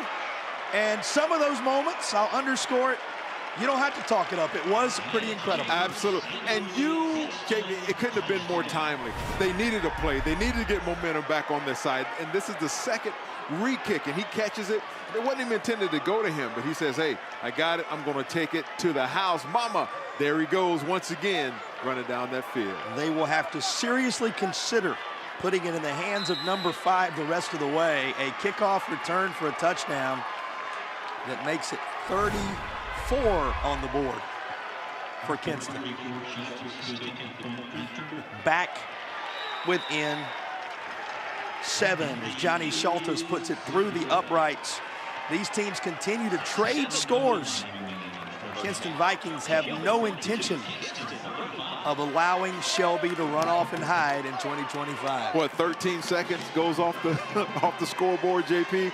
35-42. I love it. And they, you know, I had for my keys to the game for Kinston is they were going to have a big play on special teams. And there it is. Might have to consider multiple intermissions in this one if the pace continues.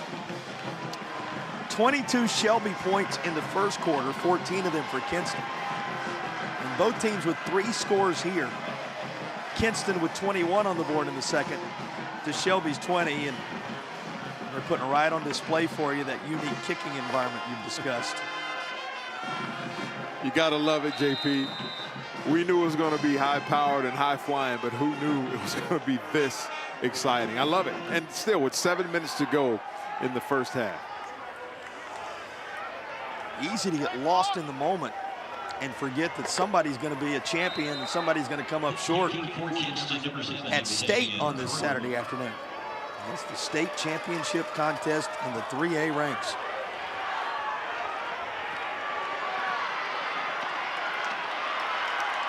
Well, pretty good return on the Shelby side up near the 40-yard line for Kendrick Raper on the return.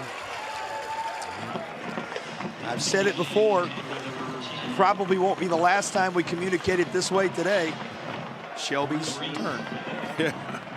You know, big-time moments require big-time players to step up. And we're seeing it on both sides of the football, JP. You know, both sidelines, I should say. Both teams, their players are stepping up just when they need it. You know, and asking Coach Mike Wilbanks what made this edition of the Golden Lions different. His quarterback under pressure. He makes the connection with Emmanuel Collins. That's good for about 9. And he said this group has had a team mentality versus an individual mentality. And you'll see it on this play. So many different performers that they've been able to turn to along the way in this first half. It's not been that one guy, perhaps historically on some of the Shelby runs to a championship. Everybody doing their part, every piece of the puzzle contributing. Yeah, and you know, I'd be remiss if I didn't mention the big fellas up front. That O-line is doing a fantastic job in giving him time. They give him time again here. Bodies get tangled, and here comes the flag. Yeah, that was pretty good coverage. Unfortunately, yeah, feet got tangled up a little bit. Forced the receiver to the ground in Roseboro there. It's unfortunate. Tried to get it to Roseboro right away. Pass interference. on the defense, number 4, 15-yard penalty, first down. So after they march off 15, Shelby marches into Kinston territory. Yeah, just playing the football and got tangled up, JP. Like I said, that's unfortunate. That was really good coverage. Yep, just got tangled the lower part of the body there. He was actually playing the football, you know. Sometimes you do all you can, it just doesn't work out. That's the case for the defense this time around. Woods. He gets about half of what's needed on first down. Yeah, I mean, that was, you know, it was a good play by the offense, but I look at the defense as well. That was really good pursuit. Yeah, they gave up about 5 yards on it, but watch the white hats as they're pursuing the football down the line of scrimmage, you know, and they're getting there. 1, 2, 3, you know, they have the gang tackle. But I love the zone blocking that O-line, JP. I mean, he's got his holes to pick from, so good job from Woods there. So much fun and gun in the last several moments. You forget how impactful Jonas Woods can be. Yeah, he averages about 8 yards a carry. So, and he's a freshman, JP. Let's not forget that. A lot of football left in his Shelby career. Well designed and well executed. That's Ramser again. He's down inside the 15. Sets up an Air Experts heating and cooling red zone chance. And it looks like Kinston may have been playing man-to-man there, and you sneak that little wing across, that shallow cross in there, and they just can't keep up with him. Good execution. Reminder, you can schedule your tune-up today at airexperts.com. That's Air Experts Heating and Cooling, sponsors of our red zone. To the 10. Actually stacked up at the 11 this time was Woods. Hey, the clock's running. There you go. Hey, JP, and something I noticed there by the defense, real quick from Kinston, they're ripping at the football. And so, you know, there's a rule that we kind of had. First man there is going to wrap up. Next man coming in is going to attack that football, try and knock it out of there, that peanut punch, try and knock it out there or rip their hand away from it. So we got to watch that defense. But that was a good job by Woods there in holding on to that ball. End zone, reeled in. Boy, great job by the receiver here, just to go up top and pull that down. Kendrick Raper again. Yeah.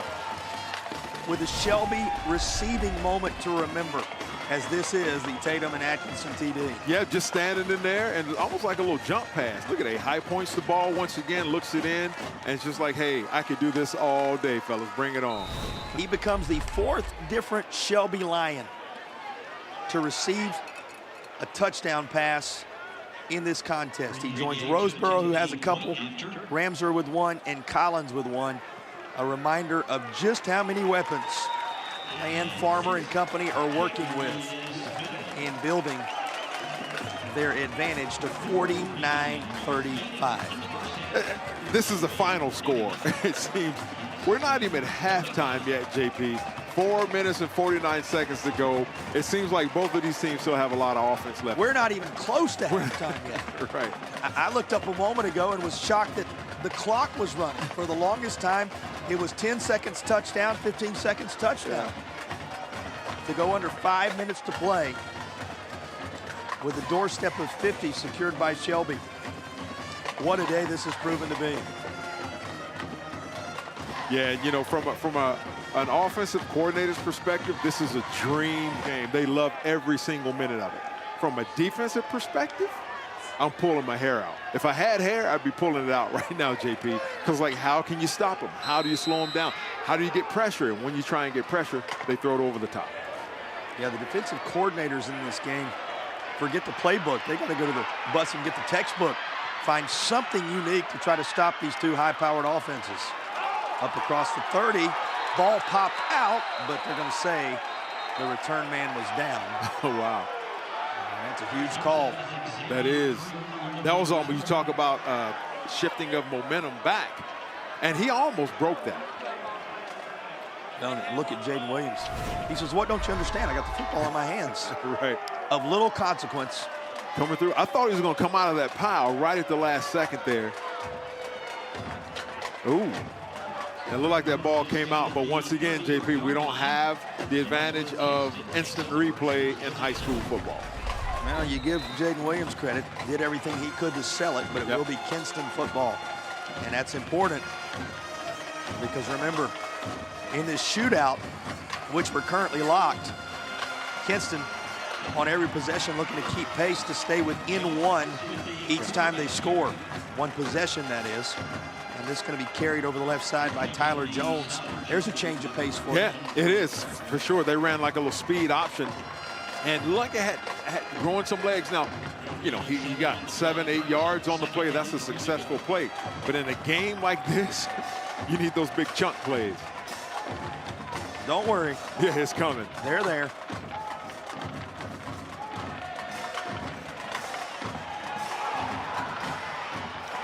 This is intercepted. Just a little too tall for his target, and it ends up in his hands anyway. That's right. Jaden Williams made a bid for it moments ago. This time it comes on the INT. Now there is a flag down at the 30-yard line, but it appears to be holding, and that'll be declined. Yep. And they have an old saying, football does not lie. Football does not lie, JP. I believe that's his second interception of the season. Yeah, just a little overthrow there, and he's Johnny on the spot. And dare I say, had he been able to keep his feet, he may have taken it to the house, JP. But he did the most important part, that is secure the interception. Jaden Williams with the pick. And this defense that will mix up the looks and the duties that has put tremendous pressure on some of the best quarterbacks in North Carolina, particularly a really good one a week ago. Win over Lincolnton. Yeah. Has a takeaway here to hand it back to Farmer. He's going to turn. Hand it back to Woods, and midfield is where he is stopped. Yeah, a little zone read, like a stretch zone to the right there. Just trying to pick his holes. Good pursuit by Kinston. You know, they're not out of this. They got to, you know, keep their heads up, keep fighting. You ready for these numbers? 32 plays, 395 yards for Shelby in the first half. They are 5 yards from making it a 400-yard first half offensively. You think they'll get another 5 yards, JP, to get that 400 yards there? He could run for it right there, but instead he's going to throw deep. Looks like he's got his receiver. There's your 5 yards. There you go. And a whole lot more. Now waiting for the official signal. He had the football in the end zone. Roseboro certainly of the belief it's a touchdown, but our official's going to talk about it. And Kinston is continuing to play just in case it's of little consequence. Yeah. Hands are raised. It is a touchdown. Yeah, not sure. Yeah, not sure what happened there as to why he thought it was a. Well, you didn't get a touchdown signal from the officials. When they came in to talk about it, Kinston said, why not? We'll take it for a spin. But it is, in fact, after they discussed it, a Shelby TD. Here's another look at the catch, which will stand as Roseboro's latest TD. He lost it at the very end of this, Eric, as he went to the ground. Oh, okay, yeah. But clearly he had it long enough for it to be a touchdown, it would appear. And our officials just wanted to make completely sure before they indicated it. And it took them a moment to do so. But yeah, credit Kinston, you know, they said, hey, man, while y'all are talking about it, let me give you something else to think about. Appears as if maybe the official on the far side was shielded by the body of the defender. And could not see Lorenzo Roseboro complete the catch. How about the hat trick for Roseboro? His third receiving touchdown of the 2025 state championship, and just as the extra points have been to this point. Another one from Grenier, true. And there are 56 on the board from Shelby in what has been a 400, now nearly a 450-yard first half offense? Yeah, sky's the limit. I mean, they're, what, 91 points already, JB. We may have 120 points. Who knows?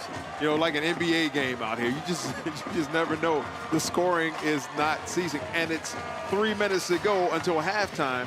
365 yards, 6 touchdowns, Land Farmer. Hats off to that young man.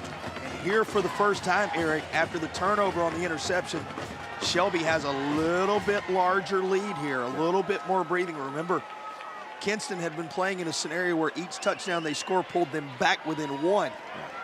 No longer the case after the pick a moment ago. Yeah, they're going to have to do something big right here. Maybe take it to the house. Hey, how about giving it to number 5 there, Brennan Chambers, and let him do something with it. Original Grill's kickoff will be returned from the 5. Had to check his footing and gets up to the 25-yard line. Does the return man croon.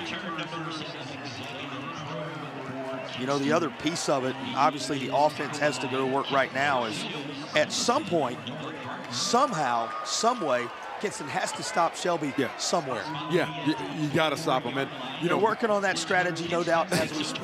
Yeah, keys to the game, you know, for Kinston was stay hot on offense. In other words, keep the ball, sustain drives. Now, of course, if you can score quick, you want to do that. But they can't stop him on defense right now. They cannot stop Shelby, so they're going to have to start taking some chances on some chunk plays right here. Tyler Jones looking to shake off that interception a moment ago. They'll throw it underneath, but met by Noden, who was waiting. Called his name a couple of times in this one. Grady Noden, who is 3 years into his tenure on that defense for Shelby. Of course, we could call his name on just about every play. Noah Gartner, who's right there to help out as well, wearing jersey number 10.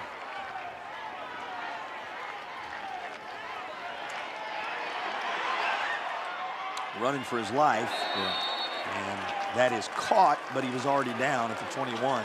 So here comes 3rd down from behind the sticks. Yeah, and what Shelby's doing on that last play there, they had 2 on number 2, right? On Copper, they said, yeah, he's not going to beat us deep. And so they had 1 man in his face and then 1 man over top, right? So they're going to make sure they try and keep him in check. He is a D1 talent going to NC State, and so they wanted to make sure that they don't give him an opportunity to get loose. You know, if your numbers in the first half are 23 plays run for 260 yards, you like your chances Feeling to be pretty out good front, about yourself. to be out front. Instead, they find themselves down a few scores here. Yeah. Still been an impressive half for Kinston. But you're right, JP. Under normal circumstances, you're excited. You're happy about that. But not when the other team has 400 yards of total offense. If you want to know a little more about how they've racked up all this yardage, stick around at the half. We will have the Foundation Solutions halftime report. We'll hear from Commissioner Q. Tucker.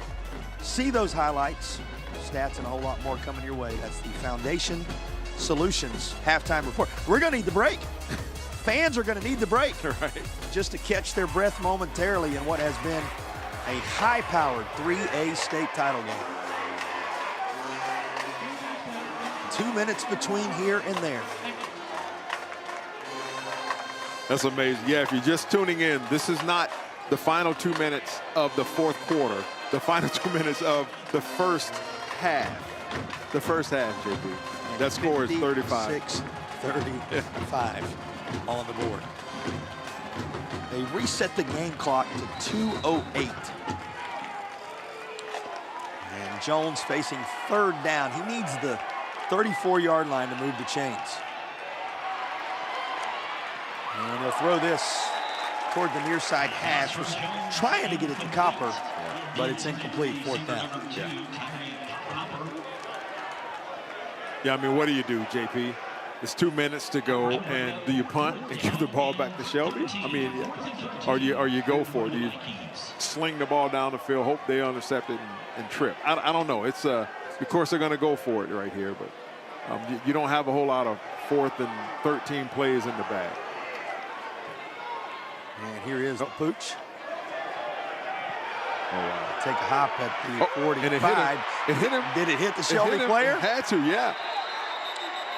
What a takeaway this would be for Kinston. They're talking about it. Oh, yep. Shelby They'll ball. say Shelby football.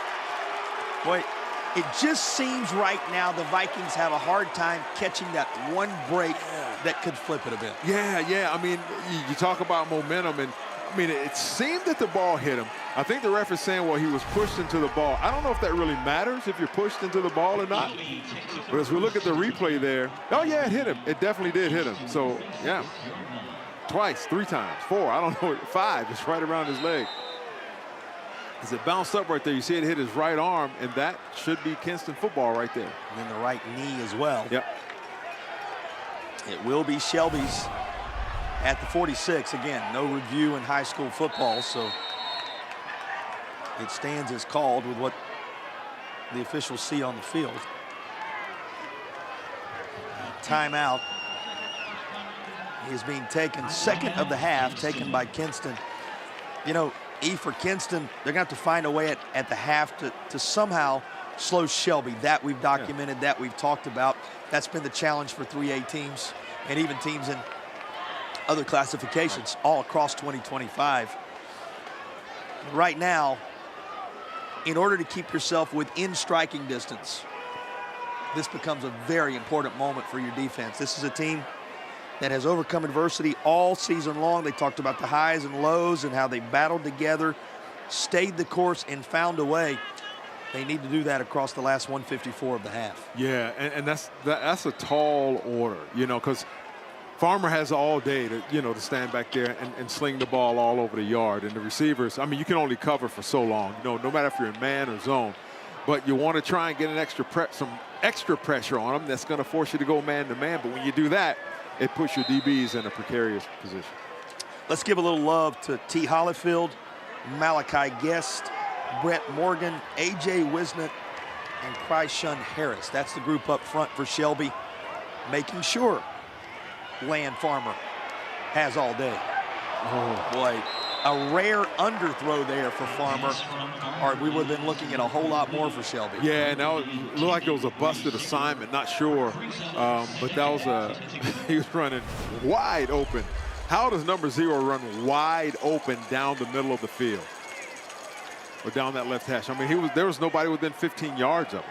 If you're just finding us, Land Farmer, the most prolific passer in Cleveland County, North Carolina history, and that's saying something. Remember, Shelby and Crest both playing for the state today from that county, and you know of their storied histories.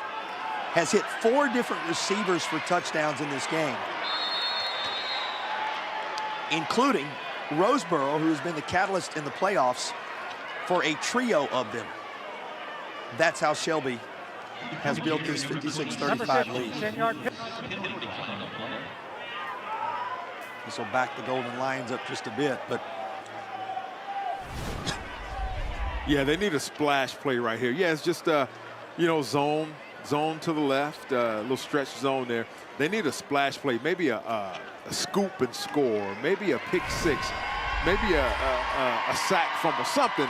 But they have got to keep the pressure up on Shelby right here, at least to try and get the ball back into the hands of their offense to see what Jones could do.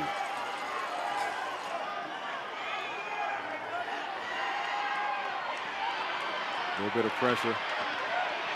That's what it's going to take. It's hard to take that big fella down, but that's exactly what they're going to need to do, JP.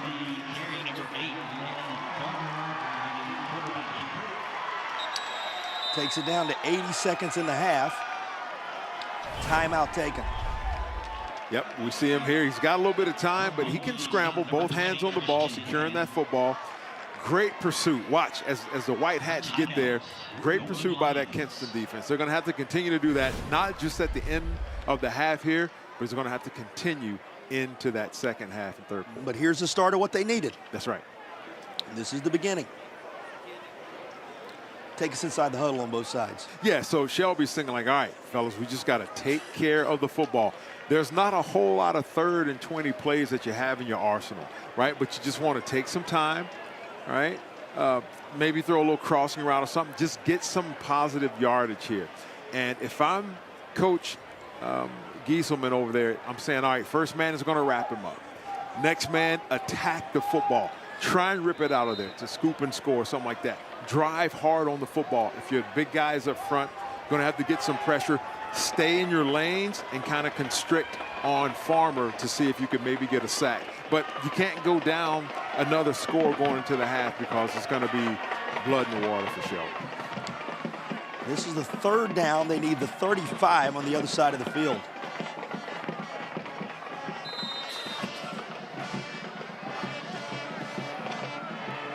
Yeah, Shelby, that tight trips to the left there. You know, once again, just going to try and get some positive yards here to get out of this first half. Plenty of time. Yeah, throwing across. That's a big-time throw. Oh, I thought he had that. That was a big-time throw there, JP. Across the field from one hash to those other numbers. Farmer has a strong arm, and it shows, you know, by the numbers that he's thrown up. Once again, he's got all the time in the world. Rolling right, throwing back left, and almost had that. That should have been caught. He thought he had it, but it would have been a great conversion. So here's that Kinston stop, and it's something to build on at the end of the half. That's exactly right. Got a minute left, and you're right, JP. Maybe a splash play here. How about this? Take one to the house, right? Get the onside kick, and you just never know what may happen. On the field with the Shelby punt. Yep, that was a good punt. Goes out at about the 13-yard line, 13, maybe 14-yard line where Kinston's going to take over. With 1:01 to play in a wild first half. How do you put into words what we've witnessed in this first half? Amazing, outstanding. We said it at the beginning, it's going to be a shootout. It's going to be a lot of fireworks, and they have not disappointed. And once again, if you're tuning in, it's not 1 minute left in the game. It's 1 minute left in the first half. With 56-35, Shelby Golden Lions up over the Kinston Vikings. Over 700 combined yards. You can see that they're 90+ on the board points-wise. Looking for more. That's what you need. He's got to take it to the house. Beautifully drawn up. And you know him by now. There's young Mr. Chambers again. That's right. He had that spectacular catch, which may be up for a catch of the game or play of the game. Once again, you see Jones just stepping right in there, throwing it. Great throw and catch, but also great pursuit by number 12 there, Jaden Williams, bringing down and presenting that touchdown. Well, not only the stop they needed, a chance to take a bite out of the lead with 43 seconds to play. Got to get it in. Get out of bounds if you can. Stop some of the clock. Great adjustment to the football by Wiggins. He does get out of bounds. Yeah, there you go. And looks like Kinston has at least one timeout left with 30 seconds. They can still put this in the box, JP, and change the complexion of this game. Remember, that's Genesis Wiggins who started all the scoring earlier. He makes the nice play here to set up 2nd and 4.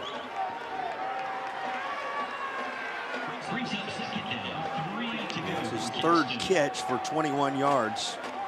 And, of course, the aforementioned touchdown. He's looking for Copper on the slant, but Shelby gets home with the sack.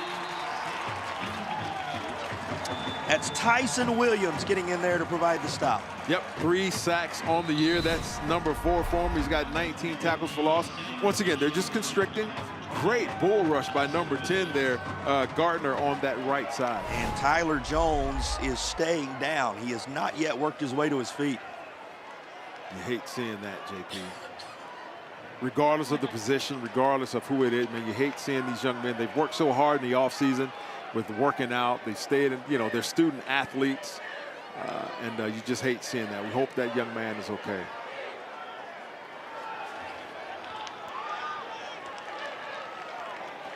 Training staff out to tend to the QB. And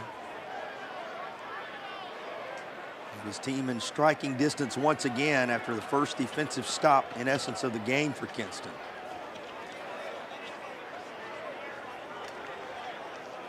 Yeah, you hope he's okay. He's on the ground. Good thing he's moving. He's up on his feet. That's always a good sign. Hopefully he just got the wind knocked out of him or something like that, but look like he's favoring that arm, that left shoulder. You talked about him, a guy over 4,000 yards. When you talk about his impact this year, have to have him back there. But you see he does get kind of. Maybe got pinched between two players or something. He's up and walking. That's a good sign. Well, everything brought to a halt with 25 seconds to play. What's available to Kinston here on 3rd down? Wow. Depends on who they're bringing in at quarterback. They may have to run that wildcat. It looks like Kroom is the backup.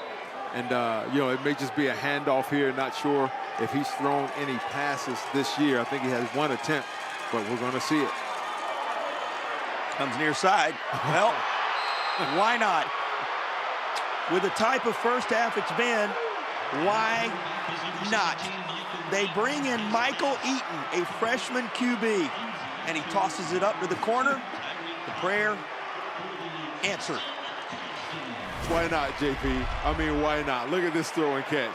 Throws it in 1 pass, 1 catch. I believe it's for the state record. Look at that. He just backs into the end zone. Congratulations, Mr. Copper. That was awesome. Remember, he needed 2 to equalize. That is the hat trick for Copper. Doesn't matter who's at QB. Number 2 is pretty special. That's awesome. Congratulations, young man. He has the record for those touchdowns. JP, who would have thought? Who would have thought? Here we are. He came in needing 91 yards to grab that record. By the way, he's sitting at 171. He's going to double that today, it would seem. And then some. And he came in needing a couple of touchdowns to equalize. That's his 3rd, to stand alone with the state record in receiving TDs. We had a doink.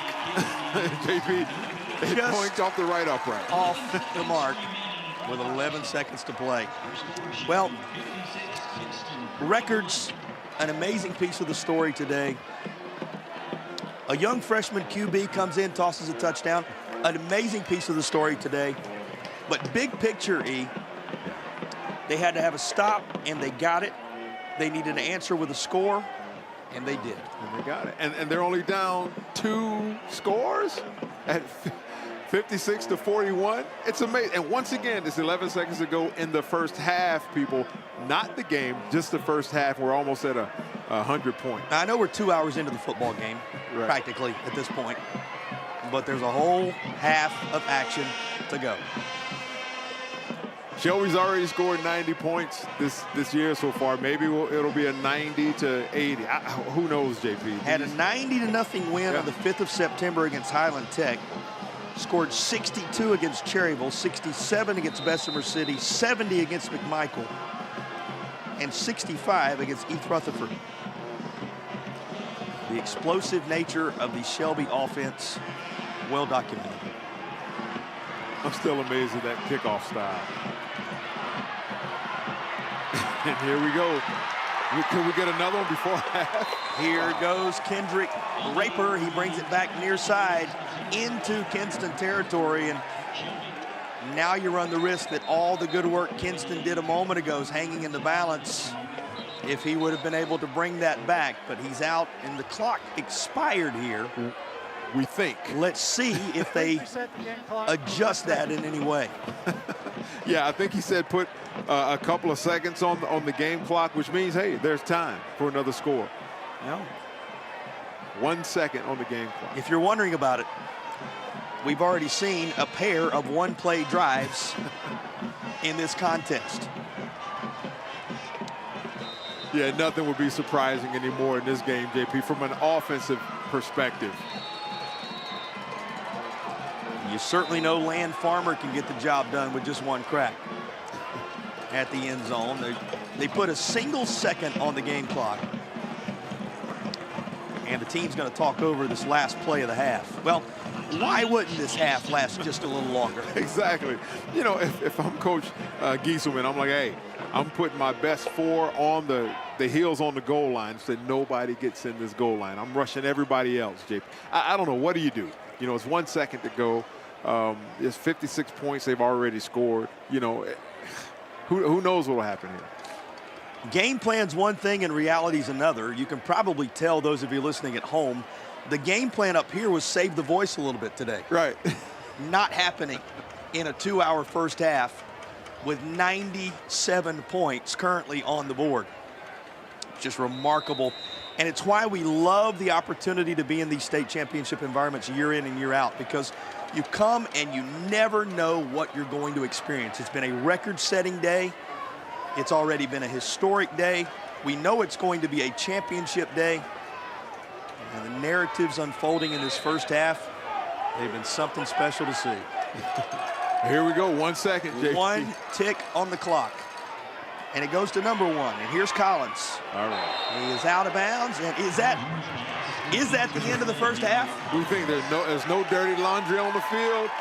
Teams are going toward the locker room. It seems like it is, JP. Everybody looking around to make sure. They rise to their feet on both sides, applauding the effort of these offenses.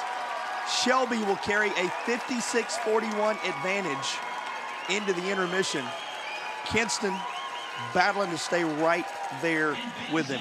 Your impressions of this first half before we hear from Coach? Oh, my goodness. That's my impression. I mean, I knew it was going to be high flying, but wow. All right, we have the Shelby head coach standing by with Madison. Well, Coach, why was this offense able to keep the pressure on in that first half? Just great execution by, Land being comfortable back there. Offensive line doing a good job. And got guys making plays. I mean, throwing balls up. Our receivers are making plays. Their receivers are making plays. And, man, it's like some video game numbers right now. I've got to find somebody to get a stop on either side probably. Both sides are just hoping for a stop. Not many punts in this game. How do you get a stop in the second half? Well, we'll make some adjustments. I mean, I think we got a good game plan, but, I think the Copper kid and the 5 for them are really good players, and the quarterback's giving them a chance. They're going up making plays. We're in a good spot. We just got to make the plays, and that's what a game like a state championship game comes down to. 5 or 6 plays is going to determine the outcome. We just got to make some of those plays. Thanks, Coach. Back to you guys. It is the revenge of Tecmo Bowl. And there are no 10-yard fight scenarios here. It has been a high-flying first half for the 3A title game. And, when you got a 2-hour first half, you're going to have a couple minutes of your highlight package. You'll see that and a whole lot more coming your way as the Foundation Solutions Halftime Report is next.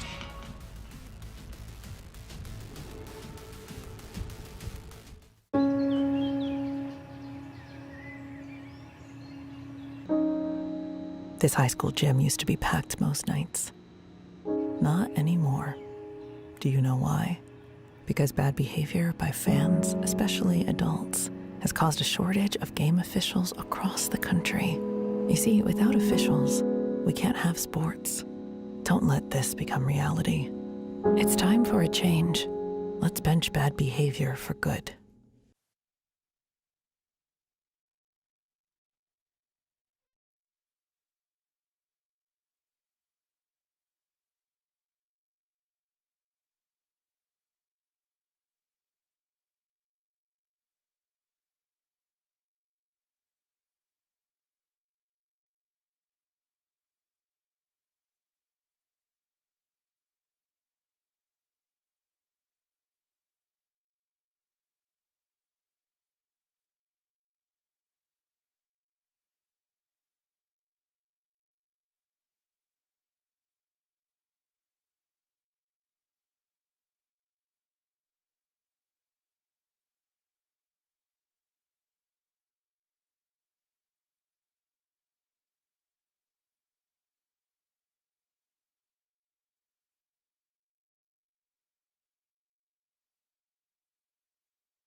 You're watching the Foundation Solutions Halftime Report. Foundation Solutions. It won't cost you to get a quote from us, but it could cost you thousands if you don't. Call today or visit foundationswnc.com.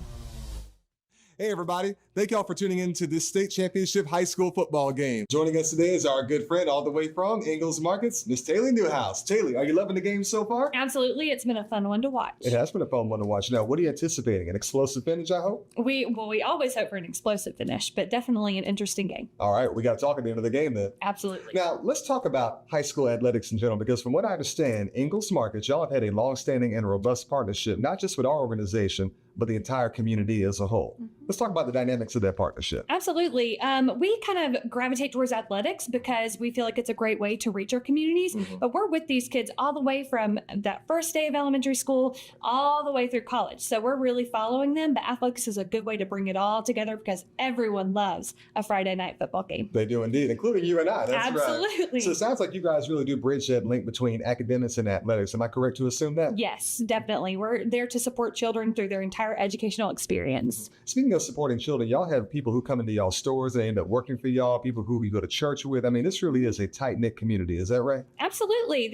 Ingalls is a beacon in all of our communities, and we love to get people in and out of the store, especially these kids that are working at our stores, our athletes and students in the schools that we support as well. That's indeed right. Well, Haley, you know what time it is. It's time to get back to some football. All right, let's do it. Let's do it. We'll see you guys next time on Friday Night Rivals. So, you gonna play this week? You're gonna play this week? You gonna play this week? You're gonna play this week? You gonna play this week? You're gonna play this week? You're gonna play this week? You gonna play this week? You're gonna play this week? And welcome to the Ingalls Game of the Week as the War Horses square off against the rival. He's going in. He's going in. Go, baby! Ingalls, we're with you every step of the way.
You're watching the Foundation Solutions Halftime Report. Foundation Solutions. It won't cost you to get a quote from us, but it could cost you thousands if you don't. Call today or visit foundationswnc.com.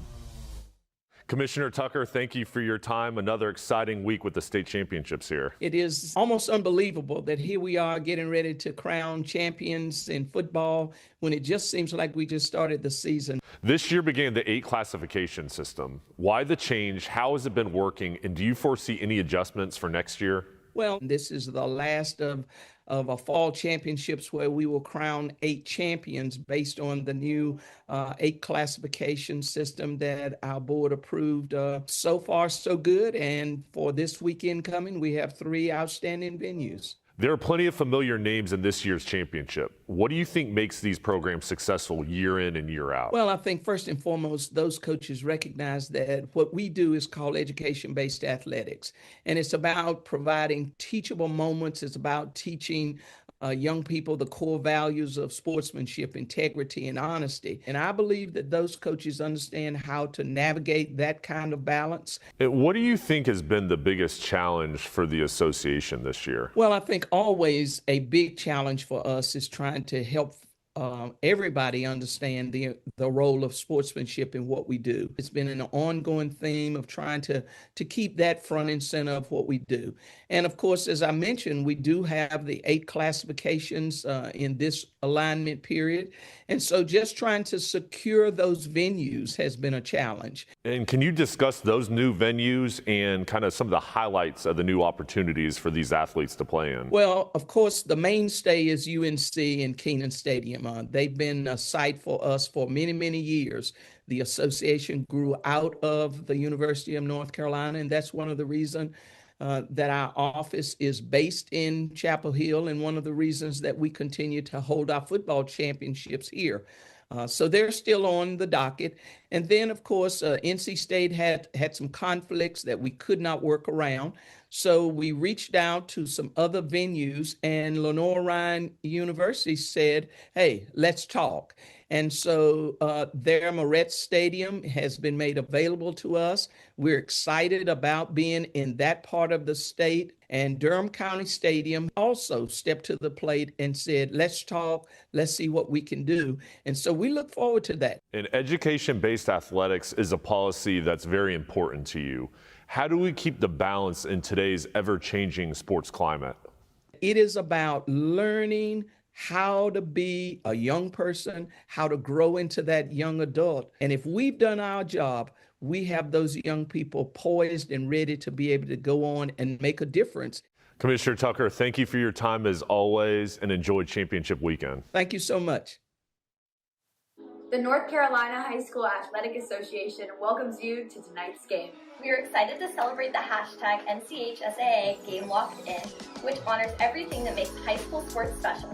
Let's continue to create a positive, welcoming environment for everyone. Cheer loudly, support your team, show respect to officials, opponents, and each other. Let's make tonight's game one to remember, full of pride, positivity, and what it means to be truly locked in.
You just witnessed the highest scoring first half in the 112-year history of North Carolina high school football state championship environment.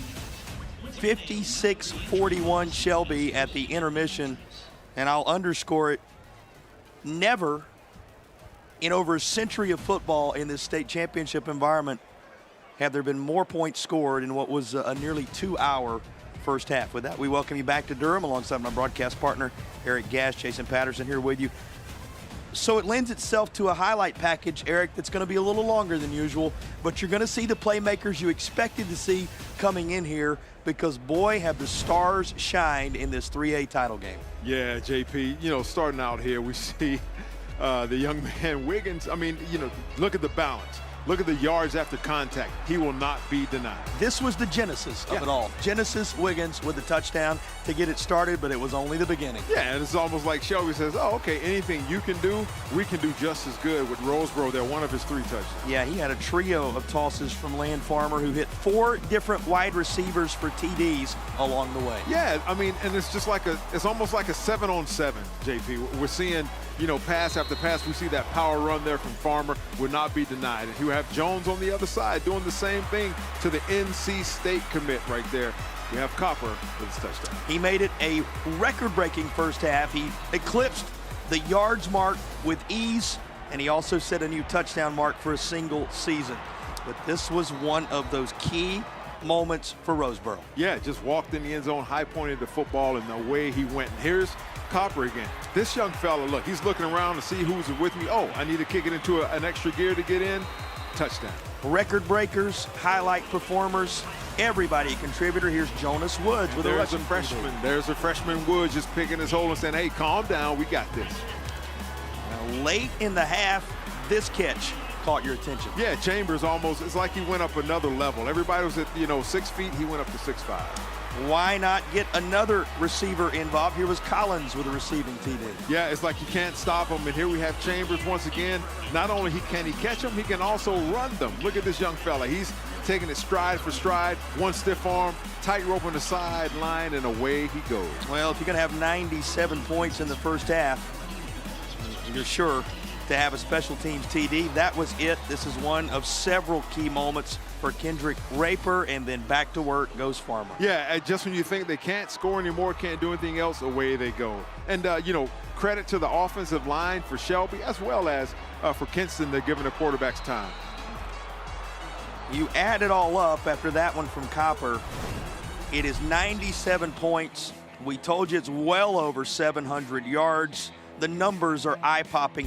You would expect to see this at the end of a football game, but we're about to kick off the third quarter. Yeah, 455 yards in the first half. Total yards for Shelby. And 345, I'm going to tell you something. If I had that for a game, I'd be happy with that. But we're just looking at the first half, JP. That encapsulates a historic moment.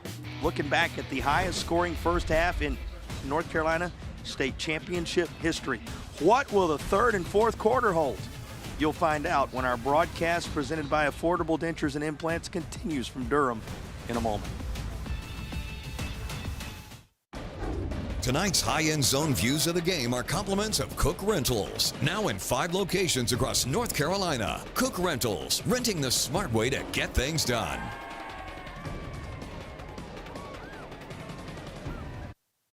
Storms can come up fast, and your roof is your home's first line of defense. Tip Top Roofing is fully licensed, insured, and trusted by homeowners, HOAs, and real estate professionals. From the smallest repairs to the largest residential replacements, we handle it all, including gutters and siding. As a CertainTeed Select Shingle Master, we offer up to 25 years of workmanship coverage and a lifetime materials warranty. Ask about our senior and veteran discounts and schedule your free inspection today at tiptoproofing.net.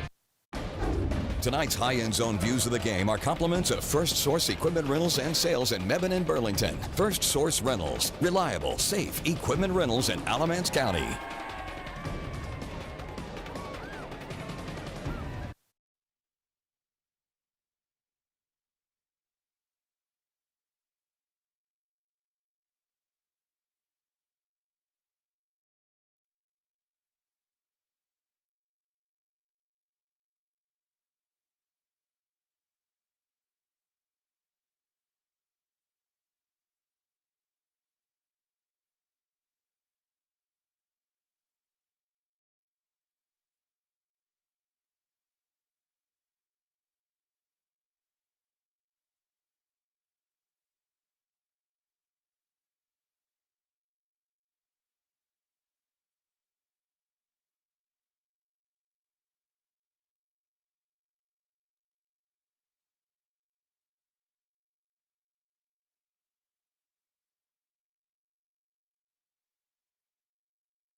56-41.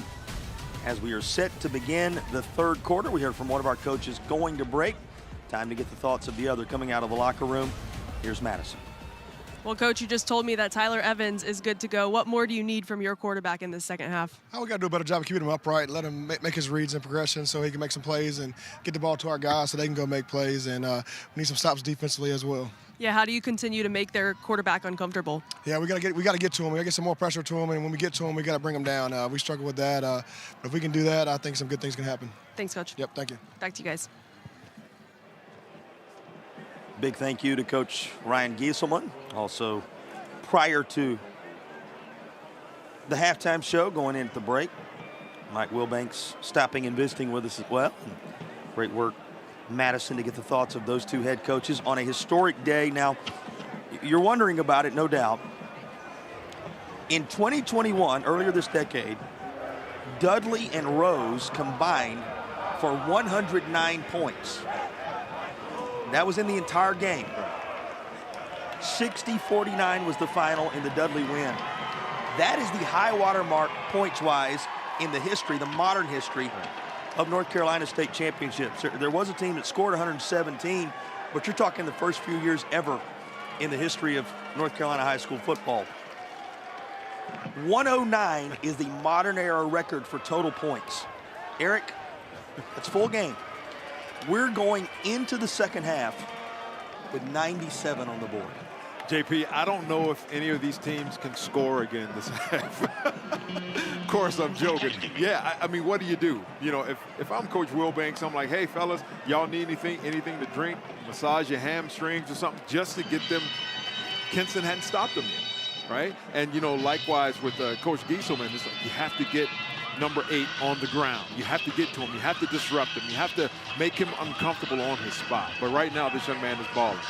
So you saw the indicator, if you weren't with us when we talked about it earlier, that's the most points in a first half in North Carolina High School Athletic Association championship history.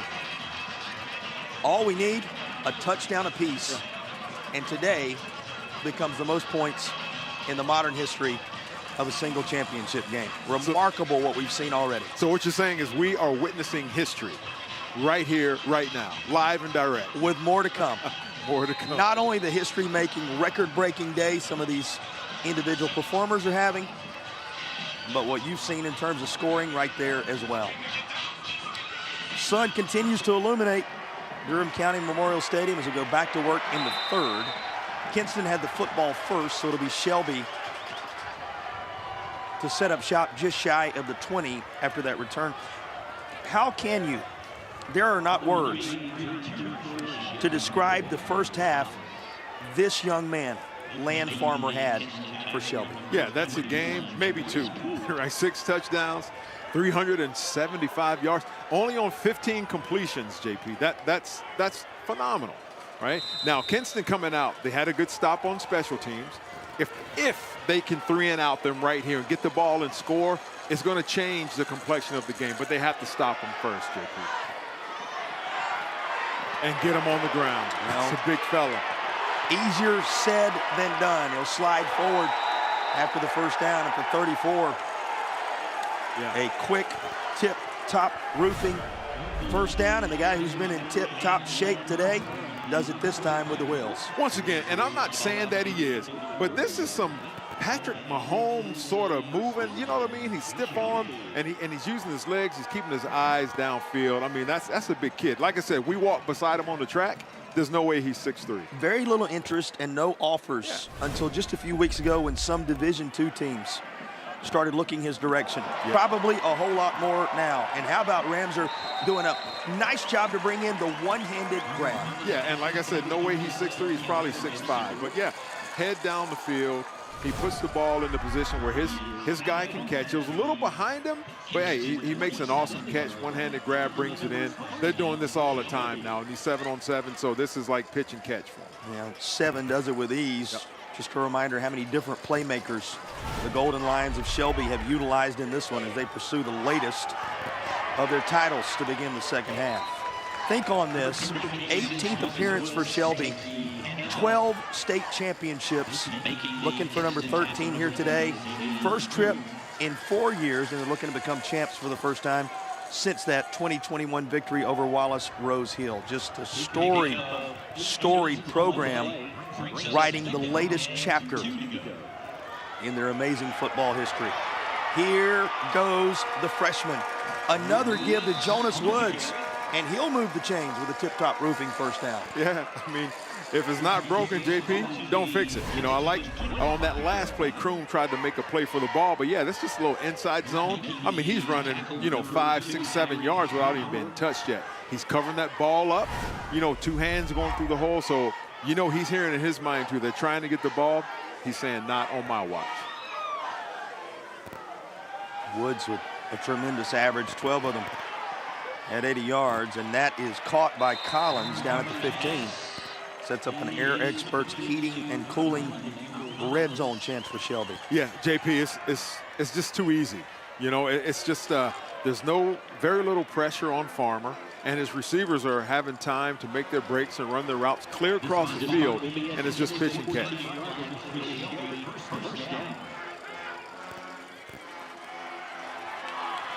Woods bending and twisting down to the 1-yard line. That is another tip-top roofing. First down, tip-top roofing. Sponsors of our first downs here in this third quarter. We got to keep an eye on Woods here as he was a little slow to get up and now is going to go back to the turf.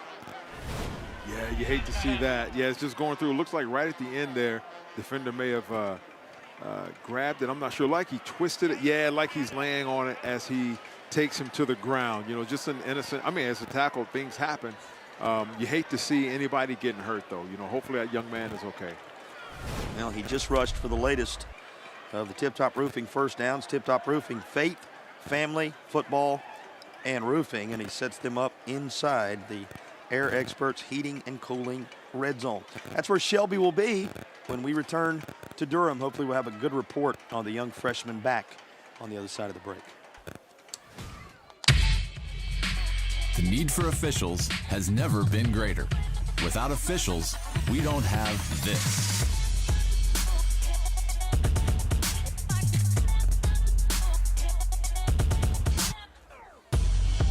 Not far from coat time. Make the right call. Become an NCHSAA official. Visit NCHSAA.org for more details.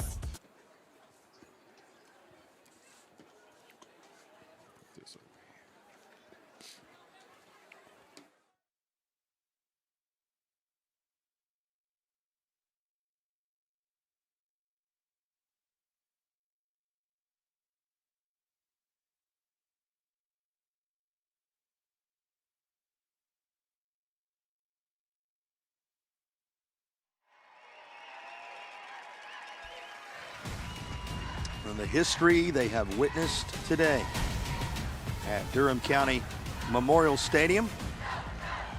They like what they just witnessed, which was Jonas Woods, the freshman back, up under his own power and coming off after rushing the Golden Lions down within striking distance once more. His most recent carry set up a 1st and goal. And the ball was on the 1-yard line. Yeah, it looks like the power set with the quarterback. Yep. Another of the many weapons in the arsenal of Land Farmer and the Golden Lions.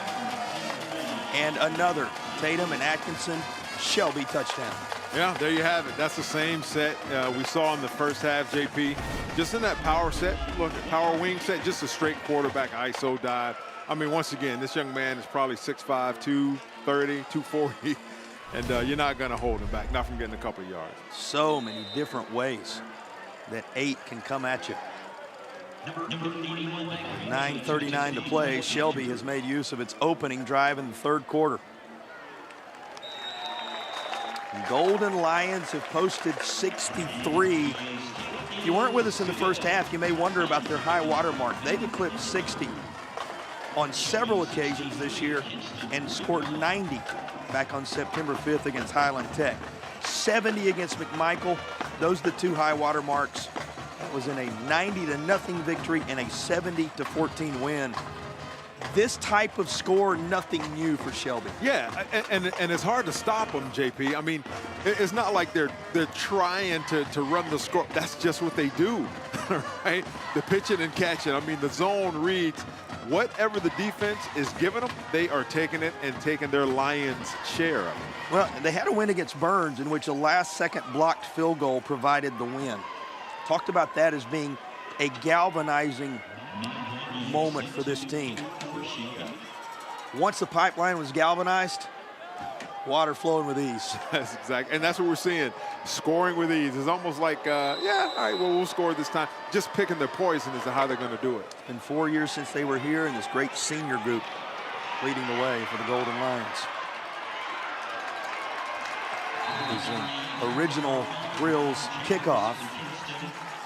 And we're getting news, Madison passing along that positive signs for Jonas Woods. It sounds like he will be able to return.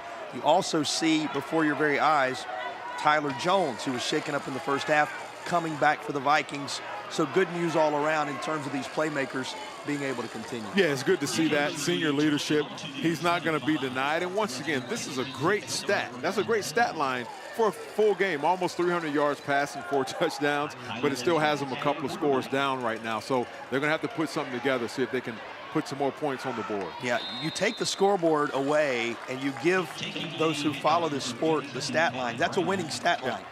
But today, as you said, they're going to be chasing here in the third quarter. Go into the hands of Pat Brown once again. Of course, Brown, McNeil, Chambers, who you've seen, Copper, who has set records today. All the different weapons that Jones will try and get jump-started here in the second half. Yeah, see what they're doing here. They're putting Copper down here. He looks like he's in a one-on-one down at the bottom. Look for him to go to this young man. That doesn't mention Genesis Wiggins, who's a threat in the run game. Here is Copper on cue up near midfield at the 48-yard line. Move the chains. That's a tip-top roofing first down for Kinston. Vikings going to keep coming at you. Yeah, and see what they did is they put him as the outside receiver in trips, and so you can't put a man and a half on him or 2 men because they'd be outnumbered on the backside. So that was great adjustment by Kinston there to be able to get him the ball. Tyreek Copper, who today has set a new North Carolina single-season record for receiving yards and receiving touchdowns. Both those marks fallen in his hands today. Right back to him. And he carries this slightly into Shelby territory at the 49. I love the pursuit of this Shelby defense. They got the ball in his hands, and number 4 right there. We see Landon Holyfield, the junior linebacker, man in pursuit. He laid the wood and he let him know he was there. But great job by Copper, man. He got up and ready to go again. If you're going to throw a punch, why not carry the name Holyfield? The junior linebacker gets the job done. There, look at his vitals. He makes his mark for the Shelby Golden Lions.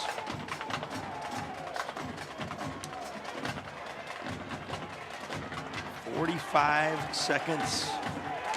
7 minutes, 45 seconds the time as we wind on down, just getting rolling here in the third. Yeah. A little bit of deception on the initial start of that worked out. Wiggins found some running room. All right, yeah, starting to put it together, putting the game plan together. And when they put Copper in trips and he's the outside receiver, that's when they're going to go to him. So look for him to come back to that formation again. And this time he was the single receiver into the boundary so they can put a man and a half on him, right? So it's more than likely they're not going to go to him, but when they put him in that trip set, it opens up Copper on that outside. Saw Holyfield just a moment ago, who's had a great season at linebacker for Shelby. For a little more on his backstory, let's check in with Madison.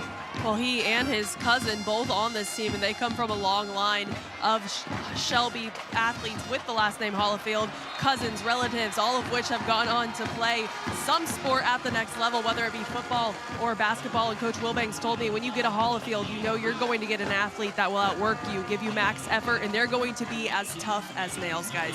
He has reminded everybody there in Cleveland County of that again today, and there's a guy who for 3 decades been seeing him come through the door, talking about how happy he is to be a part of this and have this cast of characters around him. Thanks, Madison.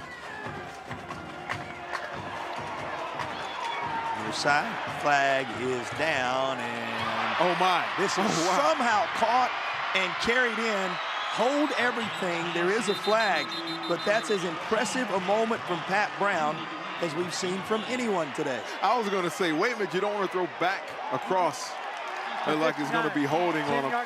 You don't want to throw the ball back across if you're running the opposite direction, throwing across the grain. I thought for sure that was a no, don't do it. Yeah, good job type throw. I mean, look at this. He's rolling. He's going to be rolling to his left. He's right-handed, so he's going to be throwing back across his body. He made an outstanding grab over 3 defenders, but to no avail. Pat Brown comes down with the reception. It is a holding penalty that will negate this score, though you saw the skills of Pat Brown on display. Going to carry Kinston all the way back to the 48-yard line. Clock's going to dip under 6 minutes in the third quarter with this snap. And Shelby not fooled here. And there was Hollifield again. You know, you heard that from Madison a moment ago, and you think about those family traditions at a place like Shelby where there's such tremendous football history. You grow up from the time you were born into the family. As a child, you dream of it. As you come of age, you're prepared for it. The torch is literally passed from father to son to grandson and on down the line. And you don't want to be the one to let that torch drop or go out. You want to be the one to carry it and continue it on, and he's doing that very thing. One of the great parts about these high school football communities all across the state. Another takeaway by the D. And Shelby will celebrate this latest interception. Kendrick Raper, who's done so much already today, with another primetime moment. Yeah, he already had 2 picks coming into the game, JP. And once again, showing that on both sides of the ball, this young man can get it done. You know, had some time, but he was under duress, under pressure there as he's being pursued by that pride of Lions. And there's Mr. Raper, hoping to take it to the house, but he drops, giving him great field position starting at the 40. Shelby offensively begins at the 40. Golden Lions already with 536 yards of offense. Yeah. You can add to it. That's to the 30. Right near the marker. In fact, you can move the chains. That's another tip-top roofing first down. Yeah. Harris, Wisnett, Morgan, Guest, Hollifield. That offensive line for Shelby is giving him so much time. He could almost, you know, pitch a tent, have a picnic, and just take his pick at the receivers that he wants to throw the ball to. T. Hollifield, Malachi Guest, Brett Morgan, A.J. Wisnett, Bryshawn Harris. An impressive group, as responsible for the now in real time, it just updated 536 yards of offense. This group has reeled up today. Yeah, it's amazing. And there we see a good sign for Shelby fans. Young Jonas Woods with the carry. So the ankle is good. He's raring to go. Great that we've had both Tyler Jones for Kinston and Jonas Woods for Shelby back into the football game. Here's Woods again. And he'll carry it into the red zone. Latest Air Experts heating and cooling red zone chance. Schedule your tune-up today. Check them out at airexperts.com. Here's the carry that placed it back in the Air Experts heating and cooling red zone. Yeah, it looked like Jonas bounced it out there. It's supposed to be like a little inside trap play, but he bounced it out. Was able to get enough for the first down, keep the chains moving inside the red zone, looking to put another score on the board. Remember, this score, if Shelby secures it here, whenever it comes, the next one sets the record, and there it is. A touchdown toss for the ages in North Carolina from a state championship performance. Not only is it Corey, you know, we called his name early. Here he is, getting ready to celebrate with his teammates. Well, latest for Roseboro. Yeah. Roseboro, he fools me every time when I see him turn the back of that jersey. I'm thinking, did they get the junior wide out in there at some point. No, it's still Roseboro, and it's yet another touchdown for Roseboro. Think on his day, as he has just caught his 4th touchdown pass to run it to 69-41. And Eric, that's the difference maker from a record-breaking standpoint. More points have now been scored in this football game than any North Carolina State Championship contest in the modern era. And the guy who has more touchdowns than anyone else reels it in to set the new all-time mark.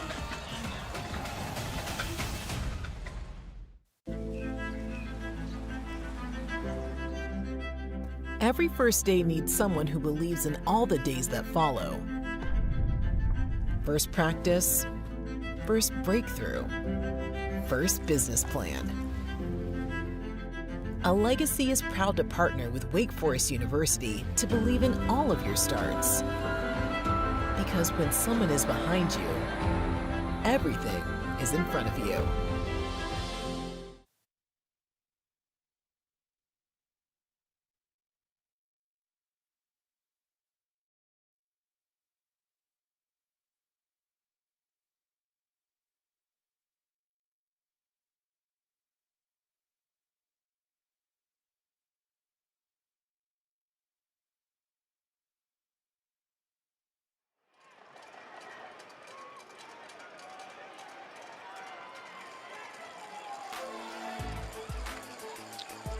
Well, we will have the Affordable Dentures and Implants Player of the Game selected for you before the conclusion of this one, and that's going to be a hard selection to come by. There are a number of worthy candidates. Now, the guy that's been distributing the football to them all across the course of the day certainly comes to mind, but so many different playmakers in this one. You know, and you can make candidate for Player of the Game numbers for the team that may come up on the short side of this one when all's said and done. You better believe it, JP. They're both putting up, you know, as Coach Wilbank said, video game-like numbers. Been remarkable. That was our original Grills kickoff, and here is the official reminder that you have just witnessed the highest scoring championship game in the modern era, and for Shelby as a single team putting together the most points since the early 1900s, but with 111 on the board now, 70 of them up there for Shelby. This is the highest scoring contest combined in the modern era. Here's the toss near side, and that's going to be incomplete. Of course, if you're wondering what we just eclipsed, if you weren't with us at the half when we talked about it, Dudley and Rose in 2021 scored 109 total. Now, that was in the full game. We're still in the third quarter. Still in the third quarter. That was a 60-49 win for Dudley over Rose.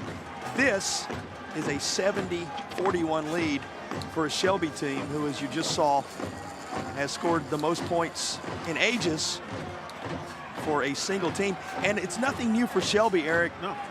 They've scored 70 plus for now a third time this season. Yeah, and we're not done, and the ball is on the ground. Golden Lions making a bid to get it back again, but it stays with Kinston.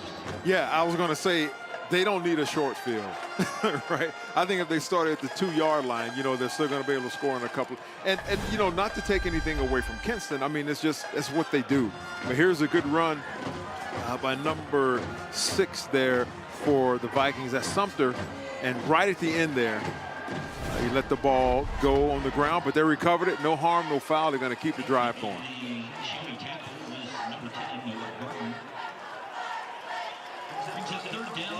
Two and a half remaining in the third. And it's going to be handled by that Shelby D. So here comes a 4th down play for Kinston now, and that's Hollifield again. Yeah. You know, try and tell somebody that this game's not important, or we're up 4 scores, kind of let it go. These kids are playing with all of their might on both sides of the ball, but Shelby's just showing that relentless pursuit on defense, and it's making the Vikings pay.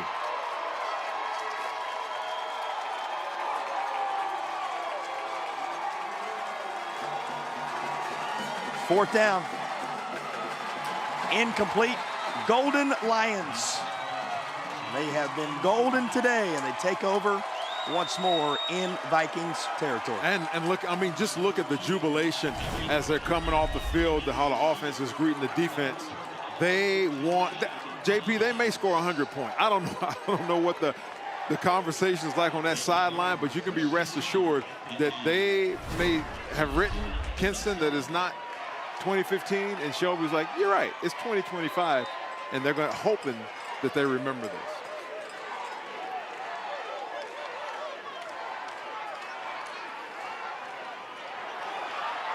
Here's Woods. Yeah. After he is hit, Eric, is impressive with the additional yards he's able to come away Yeah, with. that balance, those yards after contact. And he is a freshman. This young man is a freshman. So we're going to be looking at, possibly one of the leading rushers in Cleveland County right here. But this young man is not letting up either. 90 seconds to play in the third quarter. It's been a quiet third quarter, right? Just 14 points combined. When you consider that 22-14 was our score after one, and the second quarter split, 34 points for Shelby, 27 points for Kinston. So third quarter relatively quiet, though Shelby will make it a little less so. Another Tatum and Atkinson touchdown toss. Another from Kendrick Raper. And Shelby, well, we told you Shelby worked out of a tent in the state semifinals, and that Coach Wilbanks went into the tent and he said, guys, we're just going to play it like Revolutionary War heroes. After all, their town is named for a Revolutionary War hero. He said, let's just come out and battle. 76 on the board for Shelby. A nod to that revolutionary history for the Golden Lions. It has been a revolutionary day. And with the extra point, they have posted 77 as the new record they're in the process of setting continues to grow. I'm speechless, JP. I don't know what to say. I mean, you go cover zero, and you man up and try and send the house, and Farmer just sits there like he's on an afternoon stroll, and he throws a little slant across the middle for a touchdown. 118 combined points today is the most, and dare I say, JP, going out on the limb here, that Shelby's not done. And our graphics folks who are working hard for you, probably not done either. Going to have to continue to add to that total as we roll. Again, they eclipsed it with that touchdown a moment ago, what had been the record, which was 109. And that just keeps on climbing. And here comes an original Grills kickoff for the Shelby Golden Lions. Eric, when you've won as many titles as the Lions have, looking for number 13 here today, you always look for that one thing that makes that title in a given year stand out among the fray. No worries to that end with this one. They have made their mark in 2025. Yep. And still, look at it, special teams. Relentless pursuit of the football. Running down the field, getting there by the whistles. Is there a flag on the field? Nope, no flags. I thought I heard a bunch of whistles. Well, with all this power we've seen today, we remind you that First Source Rentals is powering the game. First Source Rentals, reliable, safe equipment rentals. First Source Rentals, rent it. They are powering the game. This game has not been short on power. Not at all. 22 seconds remaining in the third quarter. A reminder as we come toward the end of this third period, and we'll remind you again before we're done. Okay. Well, hold that, because Shelby has another takeaway. Wow. This one picked off by Julius Brooks, one of the juniors on this roster. Yeah, I mean, JP, it's comprehensive. From special teams, offense, defense. There's no quit. These young men, they're still flying after the football. He's taking this opportunity. That was a great catch. Once again, we're thinking of plays of the game. We always look at it from an offensive perspective, but, I don't know. Throw your hat in the ring. Here's another highlight for the Golden Lions of Shelby High School. Well, was going to pass along a moment ago. Because of all the exploits we have seen from the Shelby Golden Lions, This one has taken a while. So for those of you wondering about our programming, we will join the 2A state championship game, Tarboro and Murphy, in progress after the conclusion of this one. A lot more to come because the fourth quarter is on the horizon on a history-making day in Durham for Shelby and Kinston.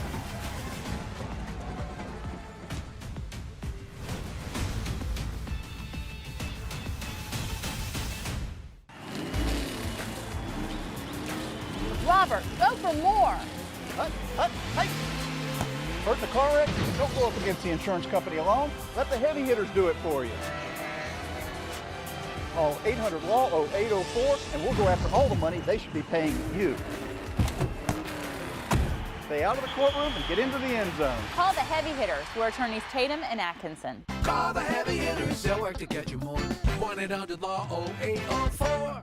Have you been quoted for trench drain system to fix water intrusion?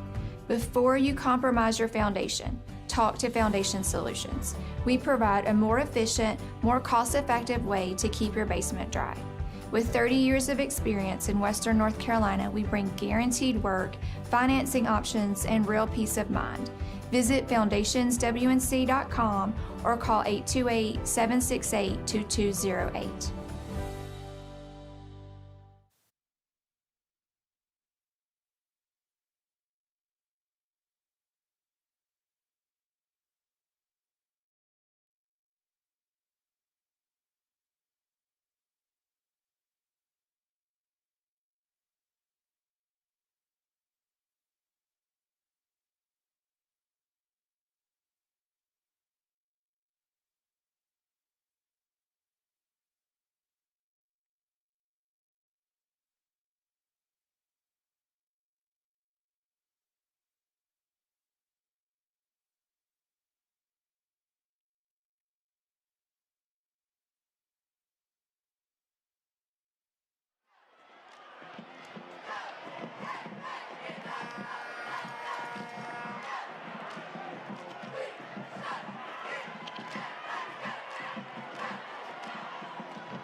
Through three quarters, the numbers are eye-popping. Yeah, all of them for Shelby.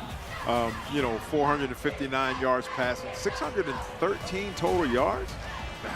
That's amazing. We've never seen it before. I've never seen anything like that.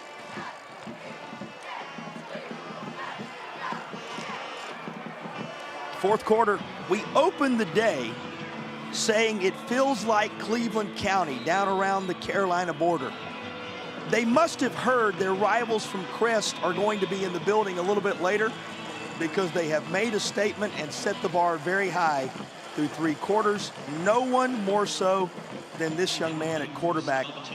8 tossed for touchdowns today, and Shelby is cruising 77-41 as we enter the fourth. Yeah, he's tied the record. Maybe there's a chance he'll break the record, JP, with another toss for a touchdown. And, with an offense like this, with this, these RPOs, you take what the defense gives you. So if they empty out and goes cover 0 or even cover 1, you're daring them to throw. If you happen to have a quarterback need in the Carolinas, might be worth dialing them up in Cleveland County and giving this young man a look. He is the all-time passing leader in one of the more prolific championship counties in all of North Carolina. And he has risen to the occasion in the state championship environment to show the reality of his medal. Yeah, saved the best for last. His best performance of the year to right now on the biggest stage of his football career right here in the state championship. 77 points, 8 touchdowns. 8. Dare I say 9 is on the horizon, JP. Well, we were referencing a moment ago, Crest coming a little later. Shelby taking care of their piece of business for Cleveland County first, and now looking to start the fourth quarter with more of the same. A flag comes in as the ball carrier goes out of bounds far side, the freshman Woods. Yeah, it's going to be, it looks like a personal foul, late hit out of bounds. After the play, personal foul on the defense for 20. Half the distance to the goal. Yeah, just maybe a little frustrated. You know, just a little extra right there toward the end. He's 7 yards out of bounds. And you hate to see that, but that's the passion and emotion that these young men have been playing with. All year they've been practicing and dreaming of this time.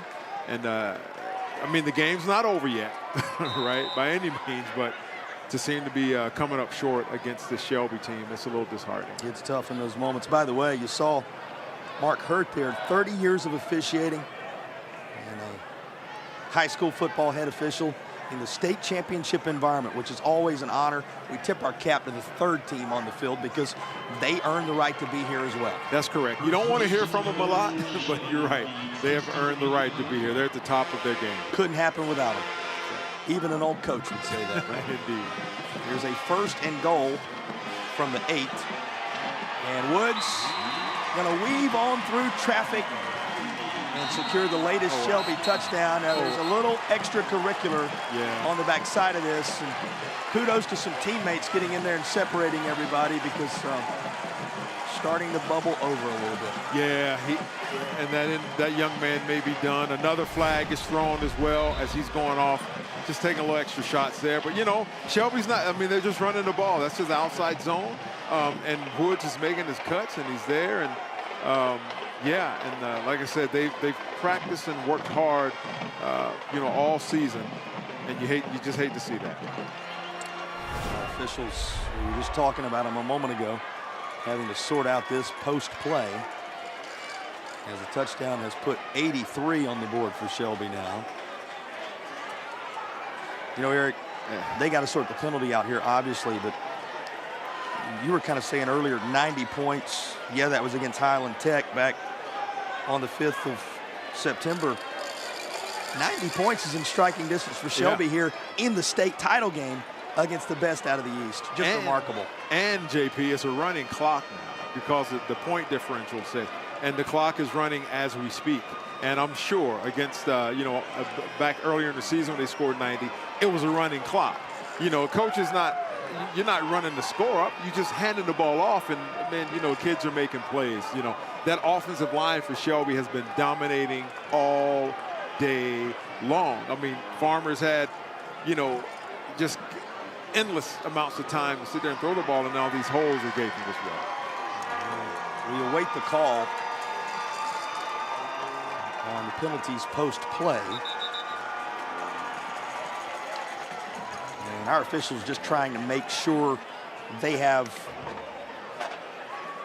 their hands wrapped around the entirety of this one, because with 7:21 still to go, you don't want anything to get out of hand and put a damper on what has been a celebratory afternoon, certainly for the folks in black and gold. Yeah. I mean, you'd never think that with 41 points being scored, that it'd be a running clock. You never. 41 is usually going to be enough to put you right there in a state championship environment. Trouble is, Shelby has nearly doubled it up. Here's the call. Play. Defense, number 19. Unsportsmanlike conduct, number 19. He's disqualified from the game. The penalty's been forced on the opening kickoff. Result of the play is a touchdown. So a couple of penalties against Newton, and there's an ejection involved as he picked up a couple of unsportsmanlikes there. And the result of the play before the, as we often term it, extracurricular activity, making it 83-41. And here is Shelby with one of the busiest guys in America on this Saturday from a kicking standpoint. And he has been true on these extra points. Yeah, his leg might be tired, JP, from kicking all those extra points. Matt Grenier ready to put his foot into it one more time, trying to make it 84-41. Now, just a little more conversation ongoing with the coaching staff on that far side for Kinston. Yeah, he's probably explaining to him why he was disqualified. It looked like he threw a punch, and you hate to see it. These kids have been playing hard all day. He's been fighting all year. He's a senior, and this is going to be his last football game he ever plays. And so, the emotions got the best of him. Yeah, it's tough. Yeah. You envision this day going one way for one of the two teams. It always goes another. Yeah. And our official is going to share something else as he comes back to the center of the field. Nope, it appears as if we're ready for the extra point.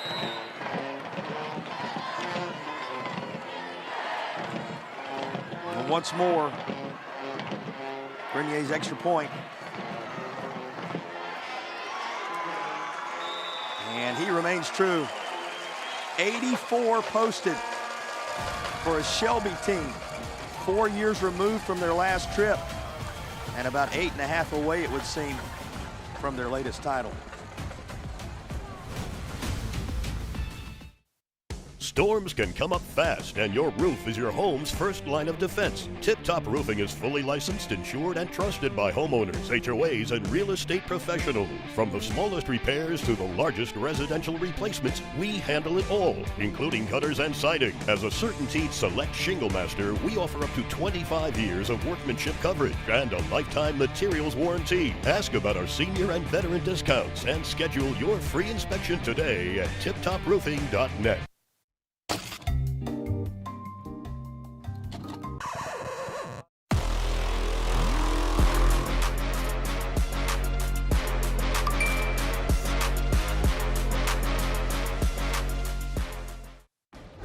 Tonight's high-end zone views of the game are compliments of Cook Rentals. Now in 5 locations across North Carolina. Cook Rentals, renting the smart way to get things done.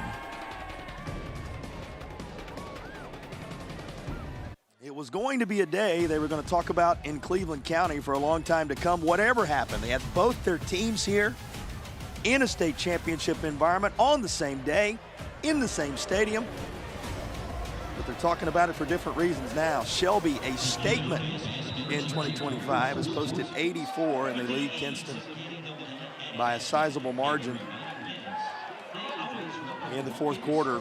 A reminder, for those of you wondering about the next one, we will join the 2A contest between Tarboro and Murphy taking place at Lenore Ryan there in Hickory. We will join it in progress at the conclusion of this one, so you will see the full celebration by the Shelby Golden Lions for all their good work on this historic day. It is, if you're wondering about it and you weren't with us until now, a record-breaking day on multiple fronts. And certainly the one that stands out above all else, more points than any time in the history of North Carolina State Championship action, as 125 are on the board between these teams. After the penalties were walked off on the kick, a short one from the 30 goes easily into the end zone. Well, Shelby, mission accomplished, it would seem, though there's still 8:16 on the clock. Crest to come in a bit. For more on their connection, the fan bases, and what today means, let's check in with Madison. Well, those schools only 10 minutes from one another, guys, and they're rivals in the regular season, but come postseason, they're all about rooting for one another. There's charter buses that brought some Shelby fans over for this game, and only one of them is leaving immediately after the conclusion of this one, giving the Shelby fans the option to stay and root on Crest, and some Crest fans headed over early to watch this one. You got to stay and watch your rival, righty? There you go. When you have a rare opportunity to do so. Think about the rarity of rival schools making it to the state championship in the same year. Right. Think about with 8 classification, the opportunity existing for you to play in the same stadium. Right.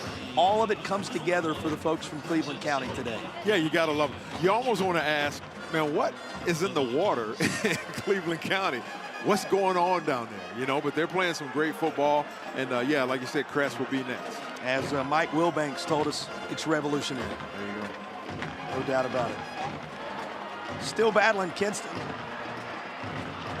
And and it's going to be up near the 28-yard line as it goes back into Genesis Wiggins. It feels like ages ago now, but Genesis Wiggins had the first score of the day on either side. There was a time when Kinston led this thing on the strength of his rushing touchdown to get it all started. Yeah, it was a great run, great balance. He, spun, hand on the ground. I mean, it was textbook, yards after contact, and then it's like it opened the floodgates, JP. Often the final outcome overshadows, at least in the immediacy of it, what a tremendous year it takes to reach the state championship environment. But over time, that becomes more clear. And Eric, it's worth taking a moment and talking about just what a special year this has been for the Vikings of Kinston. Yeah, and you still see there's still fight left in them. And unfortunately, it looks like the defender landed on Wiggins right there. That's Wiggins who's down. Maybe just got the wind. Hopefully it's just the wind knocked out of him and he'll be fine because he's played a heck of a game. We'll break away, come back, document that Kinston season a bit. Hopefully have good news on Wiggins and have the balance of the fourth quarter as Shelby appears to be working on toward a latest title here in Durham.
Everything looked to be okay for Genesis Wiggins. And you look at the Kinston Vikings. Just talking about it before we went to break there, Eric, what a tremendous season it's been for the group out of the East. You'll remember for a lifetime that you won an East title and you played for a championship. They went through one of the toughest regions of the state from a playoff standpoint, took down the 1 seed, James Keenan, in order to get here. Takes a moment when things don't go your way in the final game, but over time they'll see what a special year this has been. Yeah, they got a lot to be proud of. They made it to the state championship, played their hearts out. They just ran up on a juggernaut with Shelby. Yeah, a lot to be happy and proud for from this community. And how special to watch him across the course of the year in his career. Tyreek Copper, who again today set new marks. He set the mark for single season receiving yards, single season receiving touchdowns in the state of North Carolina. Got a lot of work left to do in the state of North Carolina. He'll be doing some in Raleigh, as you can tell by the back of his helmet. But he has a historic day as well. Yeah, and he'll have the pride. He carries the pride of this community on his back as he goes to NC State next year. And we're going to be watching him play on Saturdays and expecting a lot of good things from him as well. That's another good catch from Chambers. It's going to move the chains with a Tatum and Atkinson first down. When you put in perspective what Kinston did in 2025, it certainly has been a season to remember for the guy who pulls double duty. Coach Gieselman, who is both the AD and the head football coach, and plenty of credit to he and his team. Place known for its basketball prowess, now with its football moment getting here. 10 years removed from their last meeting with Shelby, and back again here in 2025. Well, disruption from Boone Weiss, the senior linebacker on the Shelby roster. Get a number of those individuals in there now who can make their mark in a state championship game and talk about it for generations to come. Yeah, making those memories. Remember when, hey, we put 84 up on Kinston, hey, and we held them, dare I say held, to 41. But yeah, they're making memories of a lifetime right here. And, they'll talk about it. And I like to say the older I get, the better I was, so they'll continue to talk about it. Well, some of those defenders into the game now for Shelby, trying to rush to the football as it popped out at the end of that play. And And it appears as if the Golden Lions do have it. Yeah. Well, celebrating moments after we called his name. Take a look at the football coming out here. There you go. Shelby with a takeaway. Yeah, I mean, relentless pursuit, still attacking the football. That's number 30 there.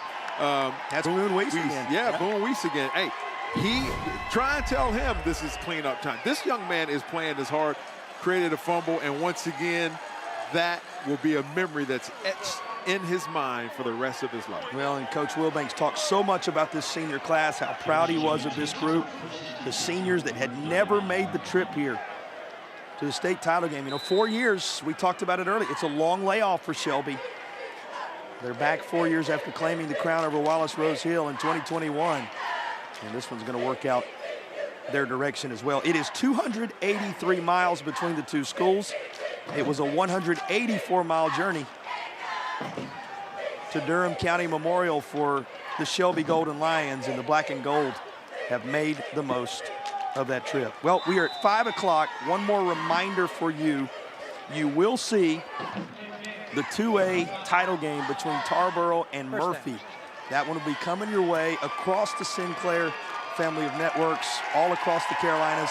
At the conclusion of this one, and we're getting closer to it, some curtain calls coming your way now. And as he departs, we'll go ahead and designate Land Farmer as our player of the game here in the 3A state title contest. Yeah, 459 yards, 8 touchdowns, 2 rushing. This young man was responsible for 10 scores, JP. Outstanding. Congratulations, Land Farmer. And once again, if somebody's looking for a quarterback, this young man has the arm and the legs to make your program better. He is the Affordable Dentures and Implants player of the game. And a reminder, you can use your 2025 dental benefits now. Get the smile you deserve. Visit affordabledentures.com for a practice near you. Well, they got him. The moment Coach Wilbanks had been waiting for, another title.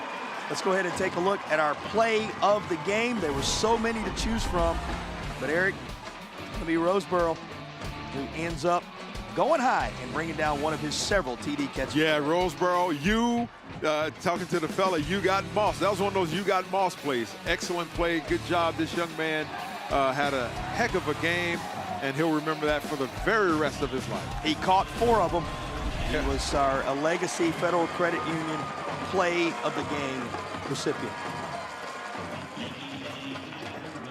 4 touchdown catches, 4 different receivers with touchdown catches, which also speaks to Land Farmer's player of the game designation. He ends his career as the most prolific passer in the history of Cleveland County. And when you're talking about 13 state championships at Shelby, Crest coming up next, that's saying a lot. And with just a half-minute remaining, the final chapter he writes, this senior class writes, is going to mean another Shelby championship. Here is Tyler Tate, the senior running back, getting a chance to tote the football in the closing seconds of the state game. Yep, taking a handoff from freshman quarterback number 16, Cruz Scott, who has had an opportunity to see history made right here. You never know. Maybe another hit superstar in the making, JP. Little glimpse of the future there, but it is a return to the storied past and a moment in the present for the crew out of Cleveland County as Shelby, the Lions, are golden once again as the champions of 3A. Let's go ahead and go field side. Madison is standing by with a victorious and Gatorade-bathed head coach. Well, Coach, you're soaked with Gatorade. I saw you emotional over there on the sidelines. What does this one mean to you? I'm going to tell you what, my senior class, their freshman year, we stood on the field and got whooped at Burns in the playoffs in the pouring rain, and they took it. They took it like champs. And they have stayed the course for 4 years, and they have been just stalwarts of our program and what we believe in and what we do. And I'm happy for all these guys, but those seniors, our quarterback, he takes a lot of heat. And he took some heat at the beginning of the year. We started off 0-2, and a lot of people were on him. That locker room and the coaches believed in him. He believed in himself. And I'm just so proud for them, not for me. I mean, heck, I'm just glad to be a part of it. I'm just so happy for those guys to get to enjoy this moment. And what legacy will Land Farmer leave at Shelby High School? It's going to be a big one. It's going to be a big one for somebody to overtake one day. He's the Cleveland County passing yards leader, Cleveland County touchdown leader. Now he's the state champion. He's probably going to be the MVP. I mean, I can't see who else you'd give it to. So, I mean, I don't know what else to do. If there's a college coach out there, they are not coming by to talk to Land, and I do not understand why. But somebody needs to get him because they're going to get a winner. Well, congratulations, Thank Coach. you. Go enjoy your team. Thank you. Thank you very much. Back to you guys. That MVP piece of business already taken care of, Coach. You heard him say it. He's just happy to be a part of it. Well, so are we.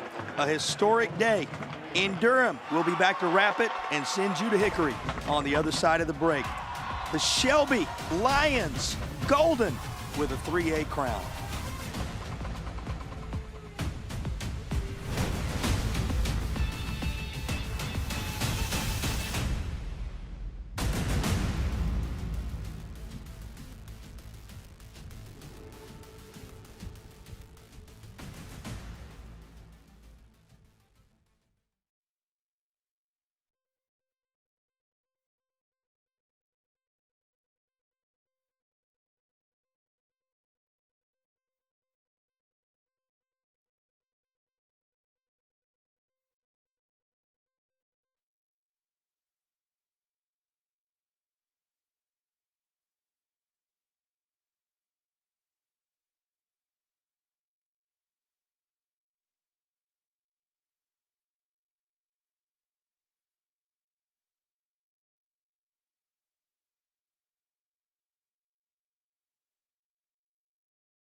$125 record-breaking points later. The title goes to Shelby, who posted 84 of them for a 13th championship in school history, and this their 19th trip, the first in 4 years for Coach Wilbanks and company and his quarterback. Impressive on this day as the MVP, Land Farmer, who has made Cleveland County history today, helped his team make North Carolina State football history. Your thoughts on what we witnessed with an impressive championship for the Golden Lions? Outstanding, comprehensive. I mean, they left no doubt. Congrats to all the record breakers in this game. Congrats to Shelby High School and that community there. You know, they like to fancy themselves as title town, and we saw exactly why today. 644 yards of total offense, 459 of those through the air. The numbers could go on forever. They're eye-popping, but the big number, title number 13. A big thank you to all of our sponsors: Affordable Dentures and Implants, Foundation Solutions, Tip Top Roofing, Hair Experts, Tatum and Atkinson, Original Grills, a Legacy Federal Credit Union, Ingalls Markets, and First Source Rentals, as well as a big thank you to the fans. You are the reason we do what we do. Much appreciation to all the coaches, administrators, players who made this day possible. Once more, it is Shelby on a historic point-scoring day, back on top in 3A. We now send you in progress to Hickory and Lenore-Ryan, where Tarboro and Murphy are duking it out in the 2A title game. Our final here, 84-41 with a historic 125 on the board. And Shelby with the latest title on the board. The Lions are once more golden.